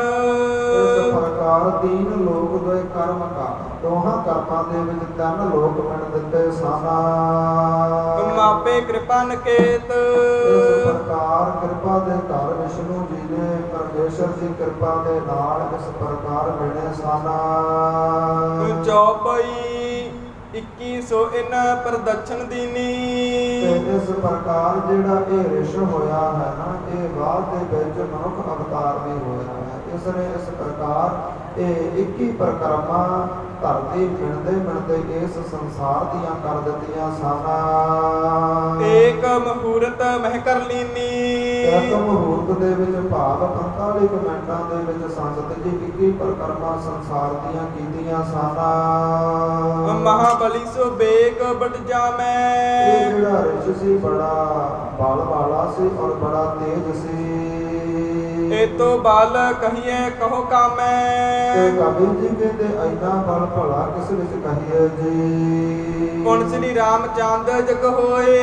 ਇਸ ਪ੍ਰਕਾਰ ਜਦੋਂ ਤ੍ਰੇਤਾ ਯੁੱਗ ਹੋਇਆ ਹੈ ਤੇ ਸ਼੍ਰੀ ਰਾਮਚੰਦਰ ਜੀ ਅਵਤਾਰ ਹੋਏ ਨੇ, ਜੈਨ ਨਿਜ ਭਗਤਨ ਕੇ ਦੁਖ ਹੋਏ। ਜਿਨ੍ਹਾਂ ਨੇ ਆਪਣੇ ਭਗਤਾਂ ਨੂੰ ਬੜਾ ਸੁਖ ਦਿੱਤਾ ਹੈ। ਤਿਨ ਕੇ ਸੰਗ ਲੰਕ ਮਹਿ ਗਇਓ। ਤੇ ਫਿਰ ਜਦੋਂ ਸ਼੍ਰੀ ਰਾਮ ਜੀ ਇਸ ਪ੍ਰਕਾਰ ਲੰਕਾ ਉੱਪਰ ਹਮਲਾ ਕਰਨ ਗਏ ਨੇ ਤੇ ਫਿਰ ਜਿਹੜਾ ਇਹ ਰਿਸ਼ ਸੀ ਇਹਨੇ ਵੀ ਸੇਵਾ ਕੀਤੀ ਸੀ। ਇਹ ਵੀ ਸੰਗਤ ਜੀ ਉਹਨਾਂ ਬਾਂਦਰਾਂ ਦੇ ਨਾਲ ਗਿਆ ਸੀ। ਆਦਿਕ ਯੁੱਧ ਤਹਿ ਹੋਵਤ ਭਇਓ। ਜਦੋਂ ਲੰਕਾ ਦੇ ਵਿੱਚ ਜਾ ਕਰਕੇ ਬੜਾ ਭਾਰੀ ਯੁੱਧ ਬਚਿਆ ਤੇ ਸ਼੍ਰੀ ਹਨੂਮਾਨ ਜੀਆਂ ਦੇ ਇਸ ਪ੍ਰਕਾਰ ਬਚਨਾਂ ਅਨੁਸਾਰ ਸਾਰੇ ਹੀ ਬਾਂਦਰਾਂ ਨੇ ਸੇਵਾ ਕੀਤੀ ਸੀ, ਪੁਲ ਬੰਨਣ ਦੇ ਵਿੱਚ ਤੇ ਲੰਕਾ ਨੂੰ ਸਾੜਨ ਦੇ ਵਿੱਚ। ਤੇ ਉਦੋਂ ਇਹ ਰਿਸ਼ ਵੀ ਉਹਨਾਂ ਜੰਗ ਦੇ ਮੈਦਾਨਾਂ ਵਿੱਚ ਰਾਮ ਜੀਆਂ ਦੇ ਸਹਾਈ ਹੋਇਆ ਹੈ। ਕਰਿਓ ਪਰਾਕਰਮ ਰਨ ਮਹਿ ਭਾਰੀ। ਤੇ ਬੜੇ ਰਾਵਣ ਦੇ ਵੱਡੇ ਵੱਡੇ ਜਿਹੜੇ ਯੋਧੇ ਸਨ ਇਸ ਰਿਸ਼ ਨੇ ਮਾਰ ਮਕਾਏ ਸਨ। ਅਤੇ ਨਿਸਾਚਰ ਅਤ ਬਲਕਾਰੀ। ਇਸ ਪ੍ਰਕਾਰ ਬੜਾ ਬਲੀ ਯੋਧਾ ਸੀ। ਦੁਆਪਰ ਭਏ ਕ੍ਰਿਸ਼ਨ ਅਵਤਾਰਾ। ਤੇ ਜਦੋਂ ਦੁਆਪਰ ਯੁੱਗ ਹੋਇਆ ਹੈ ਤੇ ਸ਼੍ਰੀ ਕ੍ਰਿਸ਼ਨ ਜੀ ਦਾ ਅਵਤਾਰ ਹੋਇਆ ਹੈ। ਧਰਨੀ ਹੇਤ ਨਿਵਾਰਨ ਭਾਰਾ। ਤੇ ਧਰਤੀ ਦਾ ਭਾਰ ਨਿਵਾਰਨ ਵਾਸਤੇ ਸ਼੍ਰੀ ਕ੍ਰਿਸ਼ਨ ਜੀ ਆਏ ਨੇ। ਮਨ ਖੋਜਨ ਹਿਤ ਚਲ ਕੇ ਆਏ। ਇਸ ਪ੍ਰਕਾਰ ਜਦੋਂ ਸ਼੍ਰੀ ਕ੍ਰਿਸ਼ਨ ਜੀ ਭਗਤੀ ਕਰਨ ਵਾਸਤੇ ਜੰਗਲਾਂ ਦੇ ਵਿੱਚ ਜੰਮੂ ਦੇ ਇਲਾਕੇ ਵਿੱਚ ਗਏ ਨੇ। ਜਾਮਵੰਤ ਦੇਖਿਓ ਇਹ ਥਾਏ। ਤੇ ਜਦੋਂ ਉੱਥੇ ਇਹ ਭਾਰੀ ਰਿਸ਼ ਜਿਹੜਾ ਇਸ ਪ੍ਰਕਾਰ ਤ੍ਰੇਤੇ ਯੁੱਗ ਦਾ ਸੀ ਨਾ, ਇਹ ਉਸ ਸਮੇਂ ਵੀ ਜਿਉਂਦਾ ਸੀ, ਉੱਥੇ ਬਰਾਜਦਾ ਸੀ। ਤੇ ਜਦੋਂ ਸ਼੍ਰੀ ਕ੍ਰਿਸ਼ਨ ਜੀ ਦਾ ਇਹਨਾਂ ਨਾਲ ਸਾਹਮਣਾ ਹੋਇਆ ਹੈ ਲੱਗੇ ਕਰਨ ਮਿਲ ਕੇ ਤੇ ਸੰਗਰਾਮਾ ਆਪਸ ਦੇ ਵਿੱਚ ਭਾਰੀ ਯੁੱਧ ਮਚਿਆ ਹੈ ਜੀ ਦੌਂਦ ਯੁੱਧ ਅਤਸੈ ਬਲਧਾਮਾ ਇਸ ਪ੍ਰਕਾਰ ਦੋਵਾਂ ਯੋਧਿਆਂ ਨੇ ਉਸ ਰਿਸ਼ ਨੇ ਜਾਮਵੰਤ ਰਿਸ਼ ਨੇ ਤੇ ਸ਼੍ਰੀ ਕ੍ਰਿਸ਼ਨ ਜੀ ਨੇ ਭਾਰੀ ਯੁੱਧ ਕੀਤਾ ਹੈ ਨਹੀਂ ਪਰਾਜੈ ਕਿਸ ਦਿਸ ਇਸ ਹੋਈ ਪ੍ਰਕਾਰ ਕੋਈ ਵੀ ਹਾਰਦਾ ਨਹੀਂ ਤੇ ਕਿਸੇ ਦੀ ਜਿੱਤ ਵੀ ਨਹੀਂ ਹੁੰਦੀ ਦਿਵਸ ਆਸ਼ਟ ਬਿੰਸਤ ਪਟ ਦੋਈ ਤੇ ਸੰਗਤ ਜੀ ਇਹ ਯੁੱਧ ਜਦੋਂ 28 ਦਿਨ ਲਗਾਤਾਰ ਚੱਲਦਾ ਰਿਹਾ ਹੈ ਲੜਤੇ ਜਬੈ ਵਿਜੈ ਨਹਿ ਪਾਵਾ ਤੇ ਜਦੋਂ ਸ਼੍ਰੀ ਕ੍ਰਿਸ਼ਨ ਜੀ ਨੇ ਜਾਣਿਆ ਇਹਨਾਂ ਕਿ ਹੁਣ ਮੈਥੋਂ ਜਿੱਤਿਆ ਨਹੀਂ ਜਾਣਾ ਰਾਮ ਵੇਖ ਸ੍ਰੀ ਕ੍ਰਿਸ਼ਨ ਬਨਾਵਾ ਤੇ ਫਿਰ ਧੋਖਾ ਕੀਤਾ ਹੈ ਸ਼੍ਰੀ ਕ੍ਰਿਸ਼ਨ ਜੀ ਨੇ ਇਤਿਹਾਸ ਮੁਤਾਬਕ ਛਲ ਕੀਤਾ ਕਪਟ ਕੀਤਾ ਹੈ ਆਪਣਾ ਜਿਹੜਾ ਰੂਪ ਹੈ ਨਾ ਉਹ ਸ਼੍ਰੀ ਰਾਮ ਜੀ ਦਾ ਬਣਾਇਆ ਹੈ ਦੋਹਰਾ ਦੇਖ ਰੂਪ ਸ੍ਰੀ ਰਾਮ ਕੋ ਕਿਉਂਕਿ ਜਿਹੜੇ ਸ਼੍ਰੀ ਰਾਮਚੰਦਰ ਜੀ ਸਨ ਤੇ ਇਹ ਜਾਮਵੰਤ ਰਿਸ਼ੀ ਉਹਨਾਂ ਦਾ ਭਗਤ ਸੀ ਉਹਨਾਂ ਨਾਲ ਬੜਾ ਪ੍ਰੇਮ ਕਰਦਾ ਸੀ ਤੇ ਜਦੋਂ ਸ਼੍ਰੀ ਕ੍ਰਿਸ਼ਨ ਜੀ ਨੇ ਜਾਣਿਆ ਕਿ ਮੈਥੋਂ ਜਿੱਤਿਆ ਨਹੀਂ ਜਾਣਾ ਛਲ ਕਪਟ ਕੀਤਾ ਹੈ ਸ਼੍ਰੀ ਰਾਮਚੰਦਰ ਦਾ ਭੇਸ ਬਣਾ ਕਰਕੇ ਇਸ ਪ੍ਰਕਾਰ ਜਦੋਂ ਸਾਹਮਣੇ ਆਏ ਨੇ ਤੇ ਜਾਮਵੰਤ ਰਿਸ਼ੀ ਰਿਸ਼ ਨੇ ਜਦੋਂ ਜਾਣਿਆ ਹੈ ਕਿ ਇਹ ਤਾਂ ਸ਼੍ਰੀ ਰਾਮਚੰਦਰ ਜੀ ਨੇ ਤਪਸਿਨ ਪਗ ਤੇ ਲਪਟਾਏ ਉਹਨਾਂ ਦੇ ਚਰਨਾਂ ਦੇ ਨਾਲ ਲਪਟ ਗਏ ਨੇ ਮਨ ਤਨਜਾ ਦੇ ਆਪਣੀ ਇਸ ਪ੍ਰਕਾਰ ਜਿਹੜਾ ਰਿਸ਼ ਸੀ ਨਾ ਇਹਦੇ ਕੋਲੇ ਬੜੀ ਸ਼ਕਤੀ ਵਾਲੀ ਇੱਕ ਮਣੀ ਸੀ ਤੇ ਇਸ ਪ੍ਰਕਾਰ ਸ਼੍ਰੀ ਰਾਮਚੰਦਰ ਜੀ ਹੁਣਾਂ ਨੂੰ ਭੇਟਾ ਕਰ ਦਿੱਤੀ ਹੈ ਜਾਣ ਕਰਕੇ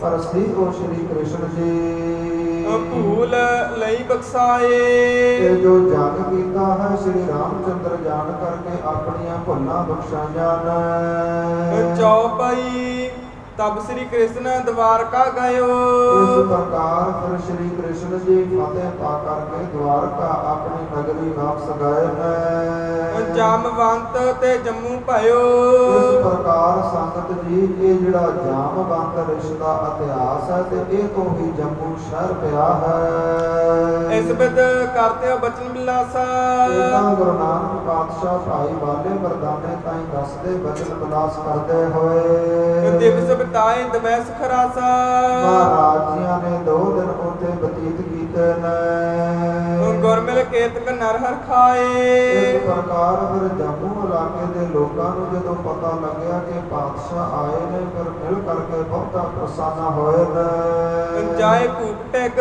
ਬੈਨ ਸੁਨਾਏ ਤੇ ਨਗਰ ਦੇ ਲੋਕ ਜੰਮੂ ਦੇ ਰਾਜੇ ਕੋਲੇ ਜਾ ਕੇ ਦੱਸਣ ਲੱਗੇ ਨੇ ਬਹਿਰ ਤਪਾ ਸ੍ਰੀ ਨਾਨਕ ਆਵਾ ਕਿ ਇਸ ਪ੍ਰਕਾਰ ਤੁਹਾਡੇ ਦਰਬਾਰ ਤੋਂ ਬਾਰ-ਬਾਰ ਨਗਰ ਤੋਂ ਬਾਰ-ਬਾਰ ਗੁਰੂ ਨਾਨਕ ਪਾਤਸ਼ਾਹ ਜੀ ਆਏ ਨੇ ਜਿਸ ਕੋ ਜਸ ਜਗ ਮੈਂ ਬਹੁ ਛਾਵਾ ਜਿਸ ਗੁਰੂ ਨਾਨਕ ਦਾ ਜਸ ਵਡਿਆਈਆਂ ਸਾਰੇ ਸੰਸਾਰ ਵਿੱਚ ਹੋ ਰਹੀਆਂ ਨੇ ਸੁਣਤ ਨਗਨ ਪਗ ਤੂਰਨ ਧਾਇਓ ਤੇ ਰਾਜਾ ਬੜੀ ਸ਼ਰਧਾ ਭਾਵਨਾ ਵਾਲਾ ਸੀ ਸਤਿਗੁਰਾਂ ਦੀ ਬਾਤ ਸੁਣ ਕਰਕੇ ਨੰਗੇ ਪੈਰੀ ਦੌੜਿਆ ਹੈ ਉੱਤਮ ਬਹੁਤ ਉਪਾਇਨ ਲਿਆਇਓ ਇਸ ਪ੍ਰਕਾਰ ਬੜੀਆਂ ਉੱਤਮ ਭੇਟਾਂ ਬੜੀ ਉੱਤਮ ਇਸ ਪ੍ਰਕਾਰ ਸ਼ਰਧਾ ਭਾਵਨਾ ਦੇ ਨਾਲ ਸਤਿਗੁਰਾਂ ਨੂੰ ਜੰਗਲ ਦੇ ਵਿੱਚੋਂ ਆਪਣੇ ਸੁੰਦਰ ਬਗੀਚੇ ਵਿੱਚ ਲਿਆਇਆ ਹੈ ਦੀਨ ਬੰਦ ਹੋਏ ਬੰਧਨ ਕੀਨੀ ਇਸ ਪ੍ਰਕਾਰ ਹੱਥ ਜੋੜ ਕਰਕੇ ਸਤਿਗੁਰਾਂ ਤਾਈਂ ਨਮਸਕਾਰ ਕੀਤੀ ਹੈ ਜੀ ਬਿਨੈ ਭਨੀ ਭੇਟ ਤਰ ਦੀਨੀ ਬੇਨਤੀਆਂ ਕੀਤੀਆਂ ਨੇ ਸੁੰਦਰ ਭੇਟਾਵਾਂ ਭੇਟਾ ਕੀਤੀਆਂ ਨੇ ਦੋਹਰਾ ਪੂਰਨ ਸ੍ਰੀ ਸਤਿਗੁਰ ਤੋਹੀ ਕਹਿਣ ਲੱਗਾ ਕਿ ਇਹ ਅਕਾਲ ਪੁਰਖ ਵਾਹਿਗੁਰੂ ਗੁਰੂ ਨਾਨਕ ਪਾਤਸ਼ਾਹ ਆਪ ਜੀ ਪੂਰਨ ਹਾਂ ਦੀਜੈ ਨਿਜ ਉਪਦੇਸ਼ ਮਹਾਰਾਜ ਸਾਡੇ ਤੇ ਕਿਰਪਾ ਕਰੋ ਸਾਨੂੰ ਉਪਦੇਸ਼ ਬਖਸ਼ੋ ਜੀ ਗਹੀ ਚਰਨ ਕੀ ਸ਼ਰਨ ਮੈਂ ਇਸ ਪ੍ਰਕਾਰ ਮੈਂ ਆਪ ਜੀਆਂ ਦੇ ਚਰਨਾਂ ਦੀ ਸ਼ਰਨ ਗ੍ਰਹਿਣ ਕੀਤੀ ਹੈ ਸਿੱਖ ਕਰੋ ਜਗਤੇਸ਼ ਮਹਾਰਾਜ ਮੈਨੂੰ ਵੀ ਗੁਰੂ ਸਿੱਖੀ ਬਖਸ਼ੋ ਮੈਨੂੰ ਵੀ ਆਪਣਾ ਸਿੱਖ ਬਣਾਓ ਜੀ ਚੌਪਈ ਸੁਣਤ ਬਿਨੈ ਕਰ ਦਇਆ ਕਿਰਪਾਲਾ ਜਦੋਂ ਇਸ ਪ੍ਰਕਾਰ ਨਿਮਰਤਾ ਵਾਲੀਆਂ ਬੇਨਤੀਆਂ ਸੁਣੀਆਂ ਸਤਿਗੁਰੂ ਜੀ ਕਿਰਪਾਲੂ ਹੋਏ ਨੇ ਸੁਖ ਨਿਤ ਬੋਲੇ ਬਚਨ ਰਸਾਲਾ ਸੁਖਾਂ ਦੇ ਕਰ ਗੁਰੂ ਨਾਨਕ ਦੇਵ ਜੀ ਬੋਲੇ ਨੇ ਕੀਜੈ ਸਦਾ ਧਰਮ ਕੋ ਨਿਆਊ ਇਸ ਪ੍ਰਕਾਰ ਇਹ ਰਾਜਾ ਤੋਂ ਇਸ ਇਲਾਕੇ ਦਾ ਜੰਮੂ ਦਾ ਰਾਜਾ ਹੈ ਤੇ ਹਮੇਸ਼ਾ ਧਰਮੀ ਲੋਕਾਂ ਦੇ ਨਾਲ ਧਰਮ ਵਿੱਚ ਰਹਿ ਕਰਕੇ ਨਿਆਂ ਕਰੀ ਜੀ। ਲੋਭ ਧਾਰ ਨਹਿ ਕਰ ਪੁਨਿਆਊ। ਕਦੇ ਵੀ ਲਾਲਚ ਬਸ ਹੋ ਕਰਕੇ ਧਰਮ ਤੋਂ ਪਾਸੇ ਨਾ ਹੋਈ, ਨਿਆਂ ਦਾ ਪੁਨਾਹ ਨਾ ਕਰੀ। ਜਗਤ ਜਾਣਿਆ ਸੁਪਨ ਸਮਾਨਾ। ਇਹ ਜਿਹੜਾ ਇਹ ਸੰਸਾਰ ਹੈ, ਸੰਸਾਰ ਦੇ ਪਦਾਰਥ ਹਨ, ਇਹ ਸੁਪਨੇ ਮਾਤਰ ਜਾਣੋ ਜੀ। ਸਤ ਆਤਮਾ ਏਕ ਪਛਾਨਾ। ਇੱਕੋ ਜਿਹੜੀ ਪਰਮੇਸ਼ਰ ਦੀ ਆਤਮਾ ਉਹੀ ਸੱਚੀ ਹੈ। ਸੇਵਾ ਸੰਤਨ ਕੀ ਚਿਤ ਦੀਜੈ। ਤੇ ਜਿਹੜੇ ਨਾਮ ਜਪਣ ਵਾਲੇ ਸੰਤ ਲੋਕ ਨੇ, ਚਿਤ ਲਾ ਕੇ ਉਹਨਾਂ ਦੀ ਸੇਵਾ ਕਰੀ। ਨਗਨ ਛੁਦਤ ਪਰ ਕਰੁਣਾ ਕੀਜੈ। ਤੇ ਜੇਕਰ ਕੋਈ ਕੱਪੜਿਆਂ ਤੋਂ ਨਗਨ ਫਿਰਦਾ ਹੋਵੇ, ਇਸ ਪ੍ਰਕਾਰ ਰੋਟੀ ਤੋਂ ਭੁੱਖਾ ਫਿਰਦਾ ਹੋਵੇ, ਉਹਦੇ ਤੇ ਕਿਰਪਾ ਕਰਿਓ ਜੀ। ਸਤਨਾਮ ਜਪੀਏ ਲਿਵਲਾਈ। ਇਹ ਰਾਜਨ ਹਮੇਸ਼ਾ ਹੀ ਚੱਤੋ ਪੈਰ ਪਰਮੇਸ਼ਰ ਦਾ ਨਾਮ ਸਤਨਾਮ ਵਾਹਿਗੁਰੂ ਲਿਵ ਲਾ ਕੇ ਜਪਿਓ ਜੀ। ਸੁਣੀਏ ਹਰ ਕੀਰਤ ਗੁਣ ਗਾਈ। ਤੇ ਸਤ ਸੰਗਤ ਦੇ ਵਿੱਚ ਬੈਠ ਕਰਕੇ ਪਰਮੇਸ਼ਰ ਦੀ ਕੀਰਤ ਵਡਿਆਈ ਸੁਣੋ ਤੇ ਗਾਵੋ ਜੀ। ਸਤ ਸੰਗਤ ਮਿਲ ਸਮਾ ਬਿਤਾਵੋ। ਤੇ ਵੱਧ ਤੋਂ ਵੱਧ ਸਮਾਂ ਸਤ ਸੰਗਤ ਦੇ ਵਿੱਚ ਬਤੀਤ ਕਰਨਾ ਕਰੋ। ਇਹ ਉਪਦੇਸ਼ ਜੇ ਆਪ ਕਮਾਵੋ। ਇਹ ਰਾਜਨ ਜੇਕਰ ਮੇਰੇ ਵੱਲੋਂ ਦਿੱਤਾ ਉਪਦੇਸ਼ ਜੀਵਨ ਵਿੱਚ ਕਮਾਵਾਂਗੇ, ਤੋ 22 ਧਾਰਨ ਹਵੈ ਰਾਜਾ। ਤੇ ਜਿਹੜੇ 22 ਧਾਰਾਂ ਦੇ ਜਿਹੜੇ ਰਾਜੇ ਹਨ ਨਾ, ਜਿਹੜੇ 22 ਇਲਾਕੇ ਹਨ ਜੰਮੂ ਦੇ ਪਹਾੜੀ 22 ਧਾਰ ਰਾਜੇ ਸਾਨਾ। ਸਭ ਇਸ ਲੋਕ ਹੈ ਪੂਜੇ ਕਾਜਾ। ਤੇ ਤੇਰੇ ਸਾਰੇ ਹੀ ਕਾਰਜ ਪੂਰੇ ਹੋ ਜਾਣਗੇ, ਤੂੰ 22 ਧਾਰਾਂ ਦਾ ਮੁਖੀਆ ਬਣ ਜਾਵੇਗਾ। ਹਵੈ ਪਰਲੋਕ ਬਿਖਗਤ ਆਛੇ। ਇਸ ਪ੍ਰਕਾਰ ਲੋਕ ਪਰਲੋਕ ਦੇ ਵਿੱਚ ਵੀ ਤੇਰੀ ਗਤ ਮੁਕਤੀ ਹੋਵੇ। ਦੇਖੋ ਸੰਗਤ ਜੀ, 22 ਧਾਰ ਰਾਜਿਆਂ ਦੀ ਬਖਸ਼ਿਸ਼ ਗੁਰੂ ਨਾਨਕ ਪਾਤਸ਼ਾਹ ਨੇ ਕੀਤੀ। ਤੇ ਫਿਰ ਇਹ ਜਿਹੜੇ ਹੁੰਦੇ ਨੇ ਨਾ, ਇਸ ਪ੍ਰਕਾਰ ਕੁਝ ਲੋਕ ਉਹ ਫਿਰ ਜਿਵੇਂ ਗੁਰੂ ਨਾਨਕ ਤੋਂ ਬਖਸ਼ਿਸ਼ਾਂ ਲੈ ਕਰਕੇ ਤੇ ਗੁਰੂ ਗੋਬਿੰਦ ਪਾਤਸ਼ਾਹ ਉੱਪਰ ਹਮਲਾ ਕਰਦੇ ਰਹੇ ਨੇ। ਇਹ 22 ਧਾਰ ਦੇ ਹਨ। ਐਸੀਆਂ ਸਤਿਗੁਰਾਂ ਨੇ ਬਖਸ਼ਿਸ਼ਾਂ ਕੀਤੀਆਂ ਨੇ ਕਿ ਤੁਹਾਡਾ ਲੋਕ ਪਰਲੋਕ ਸਵਰ ਜਾਵੇਗਾ ਜੇਕਰ ਸਾਡੇ ਬਚਨ ਕਮਾਵੋਗੇ। ਬਖਸ਼ੇ ਅਬ ਜੋ ਕਰੇ ਅਗ ਪਾਛੇ। ਇਹ ਜੀਵਨ ਵਿੱਚ ਕੀਤੇ ਹੋਏ ਜਿਹੜੇ ਪਾਪ ਨੇ, ਕੁਕਰਮ ਨੇ, ਸਾਰੇ ਹੀ ਬਖਸ਼ੇ ਜਾਣਗੇ। ਸੁਨ ਗੁਰ ਬਚਨ ਨਿਰਪਤ ਮਨ ਭਾਏ। ਤੇ ਸੁਣੇ ਜਦੋਂ ਸਤਿਗੁਰਾਂ ਦੇ ਬਚਨ, ਰਾਜੇ ਨੂੰ ਬੜੇ ਚੰਗੇ ਲੱਗੇ ਨੇ। ਜਸ ਭਾਖੇ ਤਸ ਬਹੁਰ ਕਮਾਏ। ਜਿਹੜੇ ਸਤਿਗੁਰਾਂ ਨੇ ਬਚਨ ਕੀਤੇ ਸਨ, ਉਹਨੇ ਜੀਵਨ ਅੰਦਰ ਕਮਾਏ ਨੇ। ਬਦਿਓ ਰਾਜ ਜੇਤੋ ਗੁਰ ਭਾਖਾ। ਇਸ ਪ੍ਰਕਾਰ ਸਤਿਗੁਰਾਂ ਦੇ ਬਚਨਾਂ ਦੇ ਨਾਲ ਉਹਦਾ ਰਾਜ ਭਾਗ ਬਹੁਤਾ ਹੀ ਵਧਿਆ ਹੈ। ਕਿਤਕ ਦਿਵਸ ਸ੍ਰੀ ਗੁਰ ਤਹਿ ਰਾਖਾ। ਮਹਾਰਾਜੀਆਂ ਨੂੰ ਸ਼ਰਧਾ ਭਾਵਨਾ ਦੇ ਨਾਲ ਕੁਝ ਦਿਨ ਉਸ ਜੰਮੂ ਦੇ ਇਲਾਕੇ ਵਿੱਚ ਹੋਰ ਰੱਖਿਆ ਹੈ। ਧਰਮ ਦ੍ਰਿੜਾਏ ਦੀਨ ਉਪਦੇਸਾ। ਮਹਾਰਾਜੀਆਂ ਨੇ ਧਰਮ ਦੀ ਸਿੱਖਿਆ ਦਿੱਤੀ ਹੈ, ਧਰਮ ਵਿੱਚ ਲੋਕ ਪਰਪੱਕ ਕੀਤੇ ਨੇ। ਵਿਦਾ ਹੋਏ ਗਮਨੇ ਜਗਤੇਸਾ। ਫਿਰ ਮਹਾਰਾਜ ਕੁਝ ਸਮੇਂ ਬਾਅਦ ਜਗਤ ਸੁਆਮੀ ਧੰਨ ਸਾਹਿਬ ਸ੍ਰੀ ਗੁਰੂ ਨਾਨਕ ਦੇਵ ਜੀ ਮਹਾਰਾਜ ਜੰਮੂ ਇਲਾਕੇ ਦੇ ਵਿੱਚੋਂ ਵਿਦਾ ਹੋਏ ਨੇ। ਉੱਥੋਂ ਚਾਲੇ ਪਾਏ ਨੇ ਸਤਿਗੁਰਾਂ ਨੇ। ਅਗਲੇ ਇੱਕ ਨਗਰ ਵਿੱਚ ਜੋ ਬੰਜਾਰਿਆਂ ਦਾ ਨਗਰ ਹੈ, ਉੱਥੇ ਆ ਕਰਕੇ ਸਤਿਗੁਰੂ ਜੀ ਕੱਲ੍ਹ ਦੇ ਇਤਿਹਾਸ ਅਨੁਸਾਰ ਟਿਕਣਗੇ, ਉੱਥੇ ਵਿਰਾਜਣਗੇ। ਕੈਸਾ ਇਤਿਹਾਸ ਆਵੇਗਾ, ਕੱਲ੍ਹ ਦੀਆਂ ਦੀਵਾਨਾਂ ਵਿੱਚ ਹਾਜ਼ਰੀਆਂ ਭਰ ਕੇ ਸਾਰਾ ਇਤਿਹਾਸ ਸ਼੍ਰਵਣ ਕਰਨਾ, ਜੀਵਨ ਸਫਲ ਕਰਨਾ, ਹੋਈਆਂ ਭੁੱਲਾਂ ਚੁੱਕਾਂ ਦੀ ਖਿਮਾ ਬਖਸ਼ਣਾ, ਗੁਰੂ ਦਾ ਇਤਿਹਾਸ, ਗੁਰੂ ਦਾ ਸ਼ਬਦ ਜਾਣ ਕੇ ਹਿਰਦਿਆਂ ਵਿੱਚ ਵਸਾਉਣਾ, ਅਸਰ ਕਰਨਾ, ਤਾਂ ਜੋ ਸਾਡਾ ਲੋਕ ਅਤੇ ਪਰਲੋਕ ਸਬਰ ਸਕੇ। ਆਓ ਅਨੰਦ ਸਾਹਿਬ ਦੀ ਗੁਰਬਾਣੀ ਦੇ ਨਾਲ ਜੁੜੀਏ, ਸਮਾਪਤੀ ਕਰੀਏ। ਸਤਿਨਾਮ ਸ਼੍ਰੀ ਵਾਹਿਗੁਰੂ ਸਾਹਿਬ ਜੀ। ਰਾਮ ਕਲੀ ਮਹੱਲਾ ਤੀਜਾ। ਆਨੰਦ ਇੱਕ ਓੰਕਾਰ ਸਤਿਗੁਰ ਪ੍ਰਸਾਦ। ਆਨੰਦ ਭਇਆ ਮੇਰੀ ਮਾਏ। ਸਤਿਗੁਰੂ ਮੈਂ ਪਾਇਆ, ਸਤਿਗੁਰ ਤਾਂ ਪਾਇਆ, ਸਹਿਜ ਸੇਤੀ ਮਨ ਵਜੀਆਂ ਵਾਧਾਈਆਂ। ਰਾਗ ਰਤਨ ਪਰਵਾਰ ਭਰੀਆ ਸ਼ਬਦ ਗਾਵਣ ਆਇਆ, ਸ਼ਬਦੋ ਤਾਂ ਗਾਵਹੁ ਹਰੀ ਕੇਰਾ, ਮਨ ਜਿਨੀ ਵਸਾਇਆ। ਕਾਹ ਨਾਨਕ ਆਨੰਦ ਹੋਆ ਸਤਿਗੁਰੂ ਮੈਂ ਪਾਇਆ। ਏ ਮਨ ਮੇਰਿਆ ਤੂੰ ਸਦਾ ਰਹੋ ਹਰ ਨਾਲੇ, ਹਰ ਨਾਲ ਰਹੋ ਤੂੰ ਮਨ ਮੇਰੇ, ਦੁਖ ਸਭ ਵਿਸਾਰਨਾ। ਕੀ ਕਾਰ ਉਹ ਕਰੇ ਤੇਰਾ ਕਾਰਜ ਸਭ ਸਵਾਰਨਾ, ਸਭਨਾ ਗੱਲਾਂ ਸਮਰੱਥ ਸੁਆਮੀ, ਸੋ ਕਿਉ ਮਨ ਹਉ ਵਿਸਾਰੇ। ਕਹੈ ਨਾਨਕ ਮਨ ਮੇਰੇ ਸਦਾ ਰਹੋ ਹਰ ਨਾਲੇ, ਤੇ ਸਾਹਿਬਾ ਕਿਆ ਨਾਹੀ ਕਰ ਤੇਰਾ, ਕਰਤਾ ਤੇਰਾ ਸਭ ਕਿਛ ਹੈ, ਜਿਸ ਦੇਹ ਸੋ ਪਾਵਏ। ਸਦਾ ਸਿਫਤ ਸਲਾਹ ਤੇਰੀ ਨਾਮ ਮਨ ਵਸਾਵਏ, ਨਾਮ ਜਿਨ ਕੈ ਮਨ ਵਸਿਆ, ਵਾਜੇ ਸ਼ਬਦ ਘਨੇਰੇ। ਕਹੈ ਨਾਨਕ ਸੱਚੇ ਸਾਹਿਬ ਕਿਆ ਨਾਹੀ ਕਰ ਤੇਰਾ, ਸਚਾ ਨਾਮ ਮੇਰਾ ਆਧਾਰੋ। ਸਾਚ ਨਾਮ ਆਧਾਰ ਮੇਰਾ, ਜਿਨ ਭੁੱਖਾਂ ਸਭ ਗਵਾਈਆਂ। ਕਰ ਸ਼ਾਂਤ ਸੁਖ ਮਨ ਆਏ ਵਸਿਆ, ਜਿਨ ਇੱਛਾ ਸਭ 부ਝਾਈਆਂ। ਸਦਾ ਕੁਰਬਾਨ ਕੀਤਾ ਗੁਰੂ ਬਿਟਹੁ, ਜਿਸ ਦੀਆਂ ਇਹ ਵਡਿਆਈਆਂ। ਕਹੈ ਨਾਨਕ ਸੁਨਹੁ ਸੰਤ ਹੋ ਸ਼ਬਦ ਤਰਹੁ ਪਿਆਰੋ, ਸਾਚਾ ਨਾਮ ਮੇਰਾ ਆਧਾਰੋ। ਵਾਜੇ ਪੰਜ ਸ਼ਬਦ ਤਤ ਘਰ ਸੁਭਾਗੈ, ਘਰ ਸੁਭਾਗੈ ਸ਼ਬਦ ਵਾਜੇ, ਕਲਾ ਜਿਤ ਕਰ ਧਾਰਿਆ। ਪੰਜ ਦੂਤ ਤੁਧ ਵਸ ਕੀਤੇ ਕਾਲ ਕੰਟਕ ਮਾਰਿਆ। ਗੁਰ ਕਰਮ ਪਾਇਆ ਤੁਧ ਜਿਨ ਕੋ ਸੇ ਨਾਮ ਹਰ ਕੈ ਲਾਗੇ, ਕਹੈ ਨਾਨਕ ਕਹ ਸਫ ਹੋਆ ਤਿਤ ਘਰ ਅਨਹਦ ਵਾਜੇ। ਅੰਤ ਸੁਨਹੁ ਵਡ ਭਾਗੀ ਹੋ ਸਗਲ ਮਨੋਰਥ ਪੂਰੇ, ਪਾਰ ਬ੍ਰਹਮ ਪ੍ਰਪਾਇਆ ਉਤਰੇ ਸਗਲ ਵਿਸੂਰੇ।